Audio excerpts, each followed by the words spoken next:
Again, है ना। तो अब अपन पढ़ने जा रहे हैं किसको, अब अपन पढ़ने जा रहे हैं, है ना, हमारे माननीय महात्मा गांधी जी को। तो आओ देखते हैं इनके बारे में क्या क्या चीज़ नहीं है। ओके, चलो देखिए, अगर अपन बात करें महात्मा गांधी जी की, है ना, तो महात्मा गांधी जी का पहले अपन बेसिक इंट्रोडक्शन जानेंगे, क्या है क्या चीज़ नहीं है, फिर आपको पता है इनका बहुत बड़ा रोल है इंडियन नेशनल मूवमेंट में, भारतीय स्वतंत्रता आंदोलन में, क्या है क्या चीज़ नहीं है वो भी अपन पढ़ेंगे तो आपको आइडिया लग जाएगा, ठीक है। अब जरा देखिए क्या क्या कहानी नहीं है। देखो, गांधी जी का जन्म हम सब लोग बचपन से पढ़ते आ रहे हैं, कब हुआ था, 2 अक्टूबर 1869 को उनका जन्म हुआ था। उनका जन्म कहाँ हुआ था, तो आप जानते हो दोस्तों कहाँ हुआ था उनका जन्म, गुजरात में पोरबंदर नामक जो स्थान है वहां पर हुआ था। उनके पिताजी का नाम भी आप सब लोग जानते होंगे, करमचंद गांधी। उनकी माता जी का नाम भी आप जानते होंगे, क्या, पुतलीबाई। उनकी वाइफ का नाम भी शायद आपको पता होगा, जहां तक मुझे पता, कस्तूरबा गांधी। 4 उनके बेटे थे। मतलब ये एक बेसिक इन्फॉर्मेशन है ना, जो अपन अभी स्टार्ट से पढ़ते जा रहे हैं। तो अभी मैं जो लिखवा रहा हूं बहुत बेसिक सी इन्फॉर्मेशन है, आप तुरंत सब लोग अपनी कॉपी में लिखते हुए चले उन सब चीजों को, ठीक है, ताकि अपन आगे देखते हैं क्या क्या चीज नहीं है। ओके ओके, ठीक है, परफेक्ट है। अब मुझे लगता है कोई दिक्कत नहीं है, तो आप, है ना, मेरे साथ साथ लिखना स्टार्ट कीजिए। बहुत बेसिक इन्फॉर्मेशन, इसमें अपन ज्यादा टाइम वेस्ट नहीं करेंगे। तो देखो, लेकिन आता है एग्जाम में आपको पता बहुत ज्यादा, अभी एनटीपीसी में तो आपको पता बहुत ज्यादा क्वेश्चन आए थे गांधी जी के ऊपर, है ना। तो देखो, अगर बात करें अपन गांधी जी का जन्म, तो गांधी जी का जन्म कब हुआ, तो हम सब लोग बचपन से पढ़ते आ रहे हैं, गांधी जी का जन्म हुआ था कब, 2 अक्टूबर 1869 को। जल्दी से मुझे कमेंट सेक्शन में बताइए, आप सब लोगों को पता होगा गांधी जी का जन्म जब 2 अक्टूबर को हुआ है, तो 2 अक्टूबर का एक और व्यक्ति जिनका भी जन्म हुआ है और जिनके भी जन्मदिन को हम मनाते हैं 2 अक्टूबर को, बताओ किसका, फटाफट जल्दी से कमेंट सेक्शन में फटाफट, है ना। इसके बाद दोस्तों अगर मुझसे कोई पूछे कि स्थान, है ना, जन्म स्थान, अगर मुझसे कोई पूछे कि गांधी जी का जन्म स्थान कहाँ था दोस्तों, तो गांधी जी का जन्म स्थान था कहाँ पर, पोरबंदर नामक स्थान पर। कहाँ पर, पोरबंदर, जो कि गुजरात में पड़ता है दोस्तों, पोरबंदर नामक स्थान पर। तो ऑल्सो ठीक है, परफेक्ट है, कोई दिक्कत नहीं है ना। और ये कहाँ पर है, गुजरात में, है ना। तो ये भी एक बहुत ही बेसिक सी चीज है। इसके बाद अगर अपन बात करें दोस्तों, क्या, है ना, बिल्कुल, चलो अभी देखिए क्या क्या कहानी नहीं है। इसके बाद अगर अपन बात करें, तो इसके बाद बात करते हैं क्या कि है ना, इनके पिताजी का क्या नाम था, तो दोस्तों इनके पिताजी का नाम था क्या, करमचंद गांधी, इसलिए कहते हैं क्या, मोहनदास करमचंद गांधी, ठीक है, डबल से परफेक्ट है, कोई दिक्कत नहीं है। तो इनके पिताजी का क्या नाम था, इनके पिताजी का नाम था करमचंद गांधी, करमचंद गांधी, ठीक है। और अगर आपसे पूछा जाए बताओ क्या इनकी माताजी का क्या नाम था, तो इनकी माताजी का नाम था क्या, इनकी माताजी का नाम था पुतलीबाई। क्या नाम था, इनकी माताजी का नाम था पुतलीबाई। देखो, ये बड़ी ही क्या थी, धार्मिक लेडी थी, बहुत ही ज्यादा धार्मिक लेडी थी, है ना। और इस वजह से जब गांधी जी छोटे हुआ करते थे तो ये उन गांधी जी को राजा हरिश्चंद्र की, श्रवण कुमार की, इन सब की कहानियां सुनाती थी। तो ऑब्वियस ही बात है, जब सबसे पहला गुरु होता है वो माता और पिता ही होते हैं। जब इनिशियली इतने अच्छे और तरीके से लालन पोषण वगैरह होगा, तो गांधी जी के मन में कहीं ना कहीं ये शुरू से बातें वो बैठ गई थी कि हमें कभी झूठ नहीं बोलना, अहिंसा के रास्ते पर चलना है, सत्य वचन का पालन करना है, ये सारी चीजें उनके दिमाग में इनिशियली बैठ गई थी, ठीक है। यस, परफेक्ट है, बहुत बढ़िया। लाल बहादुर शास्त्री, बिल्कुल, 2 अक्टूबर को लाल बहादुर शास्त्री का भी जन्मदिन आता है। अब अगेन बफ हो रहा है, पर मुझे बाकी वाले बताओ ना, क्या अभी अगेन बफ की समस्या आ रही है, मुझे लगता अब तो नहीं होना चाहिए। चलो इधर देखो, इसके बाद दोस्तों जब बेसिक इंफॉर्मेशन की अपन बात कर ही रहे हैं, तो गांधी जी, जब आपको पता है क्या, है ना, गांधी जी की जो बेसिक शिक्षा हुई है ना, वो आपसे अगर पूछा जाए प्रॉपर तरीके से, गांधी जी ने शिक्षा कहां ग्रहण की दोस्तों, गांधी जी ने शिक्षा ग्रहण की दोस्तों राजकोट से, है ना। राजकोट के आपको पता है, उनके राजकोट में काठियावाड़ के दीवान थे उनके पिता। तो ऐसा नहीं कि ये कोई नॉर्मल फैमिली से बिलोंग करते थे, एक अच्छी खासी रिच और एक प्रॉस्पेरस फैमिली से बिलोंग करते थे, कौन, महात्मा गांधी। इसके बाद बात करें दोस्तों क्या, तो इनका मात्र दोस्तों आपको पता है क्या, 13 वर्ष की आयु में ही इनका क्या हो गया था दोस्तों, विवाह हो गया था। जब गांधी जी कितने वर्ष के थे, मात्र और मात्र दोस्तों गांधी जी जब 13 वर्ष के थे दोस्तों, तो 13 वर्ष की आयु में दोस्तों इनका क्या हो गया था, विवाह हो गया था। और जिनसे विवाह हुआ, मतलब इनकी वाइफ का नाम अगर आपसे पूछे, इनकी पत्नी का नाम क्या था दोस्तों, तो इनकी पत्नी का नाम था क्या, कस्तूरबा गांधी। ये भी अपन बचपन से पढ़ते आ रहे हैं। क्या नाम था इनकी वाइफ का, इनकी वाइफ का नाम था दोस्तों कस्तूरबा गांधी। कौन सा, कस्तूरबा गांधी। तो अब ठीक है, परफेक्ट है, कोई दिक्कत नहीं है दोस्तों। इनकी वाइफ का नाम था कस्तूरबा गांधी और इनकी मृत्यु होती है, आगे अपन पढ़ेंगे, है ना, जब मैं आपको इंडियन नेशनल मूवमेंट आगे की तरफ पढ़ाऊंगा तो आपको बताऊंगा। जब करो और मरो वाला जो आंदोलन चला था ना, भारत छोड़ो आंदोलन, उस वक्त जब गांधी जी जेल में थे, तो कहते दोस्तों उन्हीं दोनों, कस्तूरबा गांधी भी दोस्तों उनके साथ संघर्षरत थी और वो भी जेल में थी। और कहते हैं कि पूना की जेल के अंदर कस्तूरबा गांधी की दोस्तों 1944 में क्या हो जाती है, मृत्यु हो जाती है। कहां पे, पूना में दोस्तों, पूना जेल के अंदर दोस्तों, है ना, कस्तूरबा गांधी की क्या हो जाती है, मृत्यु हो जाती है। तो अभी ये बस इतना याद रखना, बाकी मैं आगे और डिटेल्स आपको बताऊंगा क्या है क्या चीज नहीं। फिलहाल बस एक आपको एक शॉर्ट में एक छोटा सा पॉइंट बता रहा हूं। तो ये पुष्पांजलि ओनली आपकी तरफ से हो रहा है ना, इसको ध्यान से देखिए। तो गांधी जी का जन्म 2 अक्टूबर 1869, स्थान पोरबंदर नामक स्थान पर गुजरात में, पिता करमचंद गांधी, माता पुतलीबाई। शिक्षा इन्होंने राजकोट से ग्रहण की। 13 वर्ष की आयु में इनका विवाह हुआ। विवाह जिनसे वो, उनकी वाइफ का नाम क्या है, इनकी वाइफ का नाम था कस्तूरबा गांधी। और पूना में दोस्तों भारत छोड़ो आंदोलन के दौरान कस्तूरबा गांधी की क्या हो जाती है दोस्तों, मृत्यु हो जाती है। कब? 1944 में। तो अब ठीक है, परफेक्ट, कोई दिक्कत नहीं दोस्तों। इसके बाद अगर मैं बात करूं तो गांधी जी के दोस्तों कितने पुत्र थे, तो गांधी जी के दोस्तों 4 पुत्र थे। कितने? अगर आपसे पहले सारी मैं बेसिक इंफॉर्मेशन बता रहा हूं। अगर आपसे पूछा जाए दोस्तों क्या कि गांधी जी के कितने पुत्र थे दोस्तों, तो गांधी जी के 4 पुत्र थे। कितने? 4 पुत्र थे। और आपको इन चारों पुत्रों का नाम भी याद होना चाहिए किसी भी कंडीशन में। बफ नहीं हो रहा है, बट ऑडियो बहुत स्लो है। ऑडियो बहुत स्लो है, ऐसा भी है क्या? बाकी वाले बार मुझे बताना, ऑडियो भी दिक्कत आ रही है क्या कुछ, है ना? एक बार मुझे जरूर बता देना। हाँ, बाल विवाह कह सकते हो। क्लास कब से हो रही है, मुझे लिंक शेयर भी नहीं किया। अरे जस्ट स्टार्ट ही हुई क्लास, ऐसा कुछ नहीं, बहुत ज्यादा टाइम नहीं हुआ। ठीक है, नमस्ते सभी को। देखो, है ना? हाँ, तो गांधी जी के कितने पुत्र थे दोस्तों, तो गांधी जी के आप बोलोगे सर 4 पुत्र हुआ करते थे। अब आपको उन चारों के चारों पुत्रों का नाम भी बताना चाहिए कि गांधी जी के वो 4 पुत्र कौन कौन से थे, है ना? गांधी जी के 4 पुत्र कौन कौन से थे दोस्तों, तो गांधी जी के 4 पुत्र थे कौन से? रामदास, देवदास, हरिलाल और मणिलाल। ठीक है, गांधी जी के पुत्र कौन से थे दोस्तों? गांधी जी के 4 पुत्र थे। ये अगर आपने दोस्तों अगर मूवी देखी हो लगे रहो मुन्ना भाई, है ना, संजय दत्त और वो अरशद वारसी वाली, उसमें महात्मा गांधी, उसमें आपको पता है ना, जब वो क्विज सेशन होता है उसके लिए, है ना, क्या गांधी जी के बारे में जो सबसे ज्यादा इन्फॉर्मेशन देगा उसको वही जो प्राइज वगैरह कुछ मिलेगा। तो उसमें आपने देखा होगा ये सारा इन्फॉर्मेशन, बेसिक इन्फॉर्मेशन उसके अंदर भी बता रखी है, अगर ढंग से देखी हो तो उसमें ना वो बताते हैं ना। तो गांधी जी कितने पुत्र थे, आप बोलोगे सर 4। कौन? रामदास, देवदास, ठीक है, हरिलाल और मणिलाल। हरिलाल और मणिलाल, ठीक है, हरिलाल और मणिलाल। परफेक्ट है, तो बोल सब परफेक्ट है, कोई दिक्कत नहीं, है ना?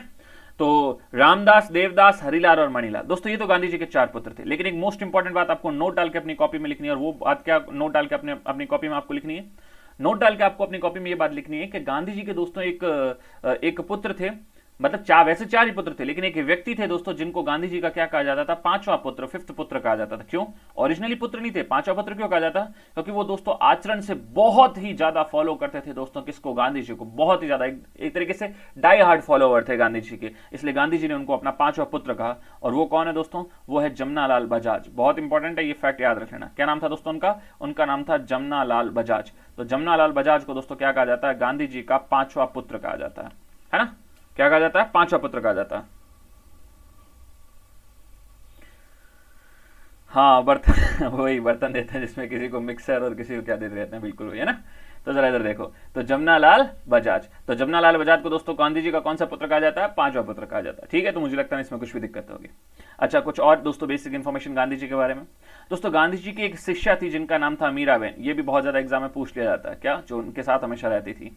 गांधी जी की एक शिष्या थी, और अगर आपसे पूछा जाए उन शिष्या का नाम क्या था? मीराबेन। ये को मीराबाई नहीं है वो, ठीक है ना? क्या नाम था इनकी शिष्या का? इनकी शिष्या का नाम था दोस्तों मीराबेन। इसके बाद दोस्तों गांधी जी के जो राजनीतिक गुरु थे, गांधी जी के जो राजनीतिक गुरु थे, मैं नहीं बताऊंगा, आप ही बताओगे, क्योंकि मैं ऑलरेडी क्लास में बता चुका हूं पिछले 2 या 3 दिनों वाली, पिछली 2 या 3 दिन जो पहले क्लास हुई उन्हीं में से किसी में मैं बता चुका हूं, मुझे अच्छे से पता है। गांधी जी का अगर पूछा जाए राजनीतिक गुरु कौन थे, तो जल्दी से मुझे उनका नाम बताओ, और उन्होंने किस कांग्रेस के वार्षिक अधिवेशन की अध्यक्षता की थी, मैं ये भी बता चुका हूं। जल्दी से फटाफट उस ईयर का नाम बताओ, और है ना, और वो हुआ क्या था, लोकेशन और उनका नाम। 3 चीजें मुझे चाहिए, नाम, लोकेशन और ईयर, तीनों चीजें फटाफट कमेंट सेक्शन में मुझे बता दीजिए, है ना? अब जरा इधर देखिए दोस्तों, क्या क्या चीज नहीं है। तो ये तो होगी दोस्तों गांधी जी के बारे में एक बहुत ही क्या होगी, बेसिक इंफॉर्मेशन होगी, है ना, गांधी जी से। अच्छा, एक दो फैक्ट्स और बता देता हूं उनके बारे में, तब तक आप मुझे बताइए जो मैंने आपसे पूछा है। क्या? अगर आपसे ये पूछा जाए दोस्तों, क्या अगर आपसे ये पूछा जाए क्या कि इनके एक निजी सचिव हुआ करते थे, है ना, एक तरीके से प्राइवेट सेक्रेटरी कह सकते हो, निजी सचिव थे दोस्तों, क्या? गांधी जी के, है ना, पीए थे, एक तरीके से पर्सनल असिस्टेंट ही मान लो, एक तरीके से निजी सचिव हुआ करते थे दोस्तों। और उनका नाम अगर आपसे पूछे तो उनका नाम था दोस्तों महादेव देसाई। क्या नाम था? उनका नाम था दोस्तों महादेव देसाई। ठीक है, तो ये भी चीज जरूर याद रखें आप लोग, महादेव देसाई। ठीक है, हाँ, मीराबेन इंडियन ही थी, वो जो सिस्टर निवेदिता थी ना, वो इंडियन नहीं थी, वो बाहर से थी, वो उनकी थी, किनकी? स्वामी विवेकानंद की, वो बाहर से थी। ठीक है, ये तो इंडियन ही थी। यस यस यस, ये क्या नाम है, मुग्धा मौर्य, है ना, बिल्कुल एकदम परफेक्ट कह रहे हो आप। राज एकदम परफेक्ट है, प्रगति ठीक है, और उसके बाद शालिनी ठीक है, श्वेता ठीक है। मुझे ईयर और वो भी बताओ ना जल्दी से, फटाफट जल्दी से। बिल्कुल, आदमी का नाम एकदम परफेक्ट बोला है, गोपाल कृष्ण गोखले, बहुत बढ़िया, गोपाल कृष्ण गोखले एकदम परफेक्ट बोला है। और अब मुझे ईयर और लोकेशन बता दो। अभी तक ये लोकेशन किसी ने भी नहीं बताई है। यस, अब ये प्रगति ने बता दी, बहुत बढ़िया। और मतलब लोकेशन बता दी, बहुत अच्छा, है ना। तो लोकेशन क्या थी दोस्तों, गोपाल कृष्ण गोखले ने कांग्रेस के किस वार्षिक अधिवेशन की अध्यक्षता की थी, 1905, जिस साल बंगाल का विभाजन हुआ था। और ये हुआ कहाँ था दोस्तों, ये हुआ था बनारस में। याद रखो यार इन छोटी छोटी बातों को। कहाँ हुआ था, बनारस में हुआ था, है ना। ओके ओके, नहीं नहीं, 5 कलकत्ता में नहीं श्वेता, बनारस में हुआ था। चलो अब इधर देखो क्या क्या कहानी नहीं है ना। इसके बाद दोस्तों अगर अपन बात करें तो ये मैंने एक बहुत ही बेसिक इन्फॉर्मेशन आपसे शेयर की गांधी जी के बारे में। एक बार हल्का सा रिकैप ले लेते हैं, उसके बाद तुरंत अपन आगे की तरफ बढ़ते हैं। गांधी जी जन्म 2 अक्टूबर 1869, स्थान पोरबंदर नामक स्थान पर। पिता करमचंद गांधी, माता पुतलीबाई, बड़ी ही धार्मिक लेडी थी। शिक्षा इनकी राजकोट से भी बेसिक। और उसके बाद 13 वर्ष की आयु में गांधी जी का विवाह हो गया और इनकी वाइफ का नाम था कस्तूरबा गांधी। और इन कस्तूरबा गांधी का दोस्तों देहांत होता है पूना की जेल के अंदर। पूना की जेल में कब, 1944 में भारत छोड़ो आंदोलन के दौरान। उसके बाद दोस्तों गांधी जी के अपन देखते हैं 4 पुत्र है, रामदास, देवदास, हरिलाल और मणिलाल। लेकिन एक इंसान है जो डायहार्ड फॉलो करते थे, उनके एथिक्स वगैरह सारे गांधी जी के, और वो व्यक्ति थे जमनालाल बजाज, इसलिए उनको गांधी जी का 5वां पुत्र कहा जाता है। उसके बाद हमने देखा गांधी जी की जो शिष्या थी उनका नाम था मीराबेन, और गांधी जी के जो राजनीतिक गुरु थे उनका नाम था गोपाल कृष्ण गोखले। और गोपाल कृष्ण गोखले 1905 के कांग्रेस के वार्षिक अधिवेशन जो कि बनारस में हुआ था उसके अध्यक्ष थे। और गांधी जी के जो निजी सचिव थे दोस्तों उनका नाम था क्या, महादेव देसाई। क्या नाम था, महादेव देसाई। ठीक है, तो ऑल्सो परफेक्ट, बहुत बढ़िया, कोई दिक्कत वाली बात नहीं। हाँ, ये मुग्धा एकदम परफेक्ट कह रहे हो। ये आप जो मार्गरेट नाम ले रहे हो ना एकदम परफेक्ट है। मार्गरेट नोबेल कौन थी, मार्गरेट नोबेल सिस्टर निवेदिता का ही ओरिजिनल नाम था। ठीक है, सिस्टर निवेदिता का ही उनका ओरिजिनल नाम था, जो कि धार्मिक बहन थी या धर्म बहन थी एक तरीके से स्वामी विवेकानंद की। ओके, चलो अब आगे देखते हैं क्या क्या चीज नहीं है। अब गांधी जी के बारे में थोड़ा सा अपन आगे बढ़ते हैं। आपने बेसिक इन्फॉर्मेशन ले ली, गांधी जी का जन्म वगैरह ये सारी चीजें आपको बेसिक इन्फॉर्मेशन होगी। दोस्तों मैं आपको लेके चलता हूं सीधा 1888 में, 1888 में। ऑब्वियस सी बात है इनके पिता भी दोस्तों, आप एक तरीके से मान के चलो आज की तारीख में जो आईआरएस होते हैं ना, इनकम टैक्स इंस्पेक्टरशिप, जो बड़ी पोस्ट होती है इंडियन रेवेन्यू सर्विस, लगभग कुछ उसके या उसके थोड़े से नीचे या उस लेवल की पोस्ट के व्यक्ति थे। तो काफी रिच थे, काफी पैसे वाले थे। इसलिए दोस्तों उन्होंने गांधी जी को 1888 में लॉ की पढ़ाई के लिए, वकालत की पढ़ाई के लिए दोस्तों इनको भेजा। कहां भेजा, इंग्लैंड भेजा। तो गांधी जी इंग्लैंड कब गए दोस्तों, गांधी जी इंग्लैंड गए 1888 में। ये याद रखना बहुत इंपॉर्टेंट है। गांधी जी इंग्लैंड कब गए दोस्तों, गांधी जी इंग्लैंड गए 1888 में, 1888 में, बिल्कुल। तो 1888 में गए किस चीज के लिए दोस्तों गए, लॉ की पढ़ाई के लिए, वकील बनने के लिए दोस्तों, लॉ की पढ़ाई के लिए। जल्दी से मुझे कमेंट सेक्शन में बताओ, मैंने 1888 में आपको कुछ और चीज भी एक इंपॉर्टेंट क्लास में बताई क्या, कुछ मैंने ऐसा 1888 में आपको कुछ बताया है क्या। अपन अभी इन दिनों से जब से मैंने मॉडल हिस्ट्री पढ़ानी शुरू की है, क्या मैंने 1888 में कुछ आपको बताया कि हाँ 1888 में कुछ हुआ। मैं हिस्ट्री से रिलेटेड पूछ रहा हूं आपसे, क्या अपन ने ऐसा कुछ पढ़ा है 1888 में कुछ ऐसा खास हुआ है। जल्दी से फटाफट मुझे कमेंट सेक्शन में उत्तर चाहिए, ठीक है ना। और वो मुझे ये मत बताना कांग्रेस का वार्षिक अधिवेशन मत बताना जो चौथा हुआ था 1888 वाला, उसके अलावा पूछ रहा हूं, है ना। तो अब आगे देखते हैं दोस्तों क्या क्या चीज नहीं है। हाँ, लेकिन जब गांधी जी दोस्तों इंग्लैंड जा रहे थे तो गांधी जी की जो मम्मी थी ना दोस्तों, उन्होंने गांधी जी से बोला कि आप मेरे को है ना कम से कम 3 चीजों के लिए प्रॉमिस दो कि आप इन 3 चीजों से हमेशा दूर रहोगे, है ना।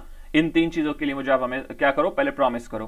तो जब गांधी जी दोस्तों 1888 में इंग्लैंड जा रहे थे तो पहले उनकी मम्मी ने मना किया कि नहीं भाई मैं मेरे बेटे को इतने दूर नहीं भेजूं। लेकिन बाद में दोस्तों कैसे करके जब उनकी मम्मी को कन्विंस किया तो उन्होंने अपने बेटे से प्रॉमिस मांगा कि मुझे कम से कम इन 3 चीजों के लिए प्रॉमिस करो। क्या, एक तो कभी भी वहां जाकर मांस का सेवन नहीं करोगे, क्योंकि मैंने सुना है वहां पर उस प्रदेश में इंग्लैंड में लोग बहुत ज्यादा गोरे मांस खाते हैं, तो वहां जाके मांस का सेवन नहीं करोगे। दूसरा कभी भी मदिरा का सेवन नहीं करोगे, मदिरा इन द सेंस मतलब शराब का सेवन नहीं करोगे वहां जाके। और तीसरा प्रॉमिस मांगा क्या, क्योंकि गांधी जी की अब तक तो शादी भी हो चुकी थी। तो गांधी जी ने बोला, गांधी जी की मम्मी उनको कहती है कि देखो ये नहीं कि तुम वहां जाकर और पराई स्त्रियां वगैरह उनको देखने लगो, ठीक है। तो पराई स्त्री को कभी भी नहीं देखोगे, पराई इन द सेंस मतलब कोई दूसरी स्त्री, है ना, किसी को भी नहीं देखोगे। इन 3 चीजों का आप हमेशा रखोगे, क्या रखोगे, ध्यान रखोगे। ये प्रॉमिस मांगा गांधी जी की मदर ने उनके बेटे मतलब गांधी जी से, और गांधी जी ने बिल्कुल उनको ये प्रॉमिस किया कि मैं इन 3 चीजों का हमेशा ध्यान रखूंगा, ठीक है। यस यस यस यस, बहुत बढ़िया। ये मुग्धा बहुत बढ़िया, परफेक्ट है ना। एनी बेसेंट है वो 1888 में क्या बनती है, सदस्य बनती है किसकी, थियोसॉफिकल सोसाइटी की। बहुत बढ़िया, बिल्कुल एकदम परफेक्ट है, ठीक है, परफेक्ट है ना, बहुत अच्छा। हाँ, काइली जेनर वगैरह बाकी सब चीज़ें ठीक है, लेकिन जो मैंने पूछा उसका जवाब ठीक है। अब उषा ने भी दे दिया, बहुत अच्छा। लेकिन मुग्धा परफेक्ट, बहुत बढ़िया, शुरुआत आपने की, बहुत अच्छी बात है। चलो अब इधर देखो दोस्तों, क्या है क्या चीज़ नहीं। तो ये कुछ बेसिक बेसिक चीज़ें होगी जो मैंने आपसे शेयर कर दी है ना। हाँ बिल्कुल ठीक है, ओके। हाँ, लंदन लॉ कॉलेज में गए, वो लॉ की स्टडी के लिए, बिल्कुल एकदम सही है ना। इंग्लैंड गए, इंग्लैंड में भी अगर पार्टिकल बोले कहाँ, लंदन गए, ठीक है। तो अब सब परफेक्ट है, यहाँ कोई दिक्कत वाली बात नहीं है। यस, अब अगर मेरी बात ध्यान सुनना, अब अगर अपन बात करें दोस्तों, अब क्या होता है 1888 में दोस्तों, क्या करते हैं है ना, अपना गांधी जी जाते हैं वहां से अपना एजुकेशन करके, और वापस गांधी जी लौटते कब है इंग्लैंड से दोस्तों, गांधी जी 1891 में क्या होता है दोस्तों, इंग्लैंड से लौटते हैं।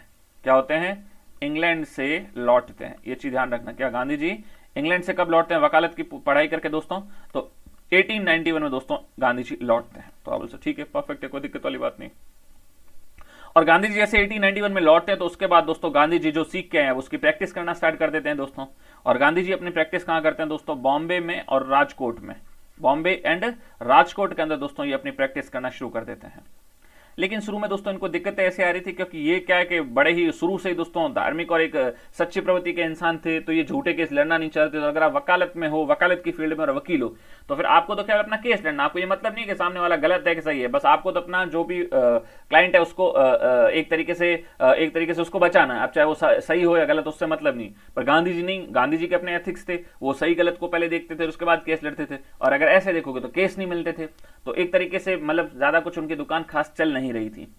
लेकिन इसी सिलसिले में अब मैं आपको बात बताता हूं, कब की, मैं आपको बात बताता हूं 1893 की, 1893 की बात बताता हूं। 1893 बिल्कुल दोस्तों, क्या होता है 1893 में दोस्तों, 1893 की बात बता रहा हूं। गांधी जी अपने, ठीक है, चैम्बर में बैठे हुए थे, वकालत की जहां प्रैक्टिस कर रहे थे, जहां इनकी दुकान थी, है ना, वहां पर अपने बैठे हुए थे। He was stud carrier of law in 1891। Yes बिल्कुल बिल्कुल, है ना। अभी देखते जाइए क्या क्या चीज नहीं है ना, उन्होंने अपना पढ़ाई वगैरह सारा कर दिया, उसके बाद अपना प्रैक्टिस वगैरह करनी शुरू कर दी। और अब मैं आपको बता रहा हूँ 1893 में, अब मैं आपको सीधा लेके चलता हूँ, ठीक है। यस, अब जरा देखते जाइए क्या क्या कहानी नहीं है। 1893 में दोस्तों क्या होते हैं, ये अपने चैम्बर वगैरह में बैठे होते हैं, है ना, और ज्यादा इनको केस मिल नहीं रहे थे, तो सोच रहे होते हैं यार को बढ़िया सा यार मुर्गा हाथ लग जाए। मुर्गा इन द सेंस मतलब मुर्गा नहीं, क्योंकि ये तो ऑब्वियस बात है, इनके एथिक्स के लिए बहुत ज्यादा इनको अपना एथिक्स का इनको पहले ये अपने रखते थे, अपने नीतियों को, अपने जो उनकी मॉरलिटी उनको वो पहले रखते थे। उनको लगता था कि नहीं, जो सच है मैं उसी का साथ दूंगा, और ऐसे थे। तो इसी दरमियान दोस्तों एक व्यापारी से इनकी मुलाकात होती है, और वो भी बड़ा परेशान था, क्योंकि उसका भी कोई केस लड़ नहीं रहा था। क्यों नहीं लड़ रहा था उसका कोई केस, क्योंकि उसका केस एक्चुअल में एक तरीके से अंग्रेजों के खिलाफ ही था, एक तरीके से, है ना। और उसका कोई केस लड़ नहीं रहा था, और वो इधर उधर की भटके खा रहा था। और इसी सिलसिले में दोस्तों उस एक बड़ा व्यापारी था, इसकी मुलाकात होती है किससे, महात्मा गांधी से। बात है कब की, 1893 की। तो उस व्यापारी का नाम क्या था दोस्तों, उस व्यापारी का नाम था दादा अब्दुल्ला। क्या नाम था, उस व्यापारी का नाम था दोस्तों दादा अब्दुल्ला, उनका नाम था। दादा अब्दुल्ला मिलते हैं दोस्तों किससे, महात्मा गांधी से, और उनको कहते हैं कि यार देखो मेरा एक केस है, और अगर आप वो लड़ लो ना तो मैं आपको मुंह मांगी कीमत दूंगा। और उसमें तो गांधी जी बोलते हैं ठीक है, कीमत तो हो जाएगी, लेकिन पहले बताओ बात क्या है और उसमें क्या है, पहले मुझे सारी बात समझाओ, है ना, फिर उसके बाद मैं तय करूंगा कि मुझे केस लड़ना है नहीं लड़ना है। तो दादा अब्दुल्ला अपनी सारी स्टोरी बता देगी, भाई जो भी ये चीजें हैं इसके लिए मेरे को केस लड़ना है। महात्मा गांधी को बात उचित लगती है, उनको लगता है नहीं ये वास्तव में परेशान है और इनका मुझे मुकदमा लड़ना चाहिए। और महात्मा गांधी दोस्तों दादा अब्दुल्ला का केस लड़ने के लिए क्या होते हैं, एक तरीके से राजी हो जाते हैं। और राजी होंगे, लेकिन एक सेकंड रुको, बात कहानी में एक ट्विस्ट है। एक्चुअल में दादा अब्दुल्ला का ये केस दोस्तों यहां पर नहीं था, दादा अब्दुल्ला का ये केस था दोस्तों कहां, साउथ अफ्रीका में। और इवन दोस्तों उस वक्त साउथ अफ्रीका पर भी गोरों का, अंग्रेजों का क्या था दोस्तों, राज था, है ना। अंग्रेजों का भी क्या था दोस्तों, राज था। ध्यान से सुनना क्या कह रहा हूं, क्या चीज नहीं कह रहा हूं। गोरों का, अंग्रेजों का भी उस वक्त दोस्तों क्या था, उस वक्त राज था। कहां पर, आपका साउथ अफ्रीका में। तो महात्मा गांधी वैसे इंग्लैंड से पढ़ के आए थे, तो उनको वैसे इंग्लिश इनको दिक्कत तो थी नहीं, तो वो उनके खिलाफ भी केस लड़ने के लिए तैयार थे, अंग्रेजों से भी, तो उनको कोई ज्यादा दिक्कत थी नहीं। तो महात्मा गांधी बोलते चलो ठीक है, मैं आपका केस लड़ने के लिए आपके साथ चलूंगा। कहाँ, दादा अब्दुल्ला को बोलते हैं मैं आपके साथ चलूंगा, कहां पर, साउथ अफ्रीका। क्योंकि दादा अब्दुल्ला की जो केस लड़ना था वो कहां लड़ना था, साउथ अफ्रीका में, क्योंकि उनका जो मुकदमा था वो कहां का था, साउथ अफ्रीका का था। तो महात्मा गांधी दोस्तों दादा अब्दुल्ला का केस लड़ने के लिए, क्या, इनका केस लड़ने के लिए दोस्तों, केस लड़ने के लिए कब, 1893 में दोस्तों चले जाते हैं। कहां चले जाते हैं दोस्तों, ये चले जाते हैं साउथ अफ्रीका। साउथ अफ्रीका में भी कहां दोस्तों, डरबन। आपने बहुत ज्यादा नाम सुना होगा, अगर क्रिकेट वगैरह खेलते तो क्या मतलब, अगर मैच वगैरह देखते हो तो आपने देखा होगा साउथ अफ्रीका में मैच होते हैं ना काफी सारे डरबन में। तो डरबन साउथ अफ्रीका के लिए भाई साहब रवाना हो जाते हैं, कब, 1893 में। तो 1893 में, अब थोड़ा दिमाग में सीक्वेंस बन रहा है ना, 1888 में लॉ की पढ़ाई के लिए लंदन लॉ कॉलेज में, 1891 में वापस लौटते हैं, 91 में प्रैक्टिस करना शुरू करते हैं, ज्यादा ठीक ठाक दुकान चल नहीं रही थी। उसके बाद 1893 में उनको दादा अब्दुल्ला का केस मिलता है, और दादा अब्दुल्ला का जब उनको केस मिलता है और है ना, तो वो उसको लड़ने के लिए कन्विंस हो जाते हैं और वो उनके साथ लड़ने के लिए इस केस को डरबन साउथ अफ्रीका के लिए चले जाते हैं। कब? 1893 में दोस्तों वो वहां पर चले जाते हैं। परफेक्ट है रावल सर, ठीक है परफेक्ट है, यहाँ भी कोई दिक्कत वाली बात नहीं है। अब आगे चलते हैं दोस्तों, क्या है और क्या कहानी नहीं है ना, ध्यान से समझना। पहले मैं आपको एक बात बता देना चाहता हूं दोस्तों, मैं हमेशा हर क्लास में एक चीज बताते रहता हूं, 1893 ईयर दोस्तों बहुत ही ज्यादा इंपॉर्टेंट है। 1893 ईयर बहुत ज्यादा इंपॉर्टेंट है।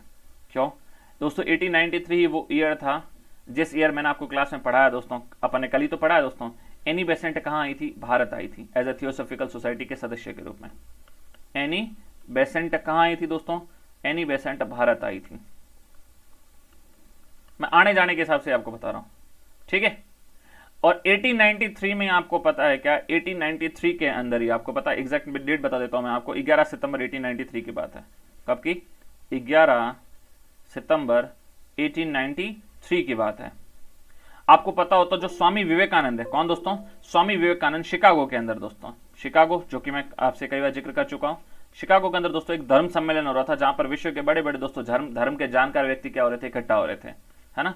तो शिकागो के अंदर दोस्तों क्या हुआ था? धर्म सम्मेलन। कब हुआ था? 11 सितंबर 1893 को। और इस धर्म सम्मेलन में दोस्तों इंडिया की तरफ से गए थे, कौन गए थे दोस्तों? इंडिया से गए थे कौन? स्वामी विवेकानंद। कौन गए थे? इंडिया से गए थे कौन? स्वामी विवेकानंद, ठीक है। तो याद रखना अगर कभी एग्जाम में क्वेश्चन आ जाए कि शिकागो के धार्मिक सम्मेलन में स्वामी विवेकानंद ने कब भाग लिया था? तो 1893। तो इनको भी दोस्तों जाना पड़ रहा है ना कहीं, एनी बेसेंट आ रही है, इनको जाना पड़ रहा है। और 1893 में दोस्तों साउथ अफ्रीका जा रहे हैं, कौन जा रहे हैं साउथ अफ्रीका? 1893 में साउथ अफ्रीका जा रहे हैं महात्मा गांधी। कौन? 1893 में ही साउथ अफ्रीका जा रहे हैं दोस्तों, कौन जा रहे हैं? 1893 में ही साउथ अफ्रीका जा रहे हैं, महात्मा गांधी जा रहे हैं, है ना। तो ये भी एक छोटी सी फैक्ट है जो आपको याद रखना। तो 1893 आते फिलहाल 3 फैक्ट याद रख लेना। एक सेकंड रुको इसको।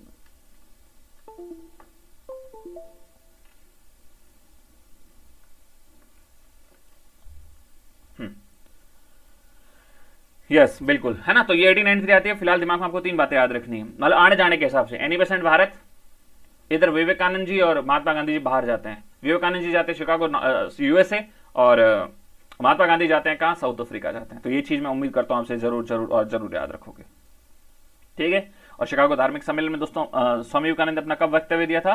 11 सितंबर 1893 को अपना ये वक्तव्य दिया था। चलो 2 बातें ऐसे बीच में अपन स्वामी विवेकानंद के बारे में कर लेते हैं, या अलग से करें इसको, है ना। चलो इसको अलग से कर देते हैं अपन, फिलहाल टॉपिक पे लौट आते हैं, फिर मैं अलग से आपको स्वामी विवेकानंद के बारे में बता दूंगा, टेंशन मत लो, ठीक है।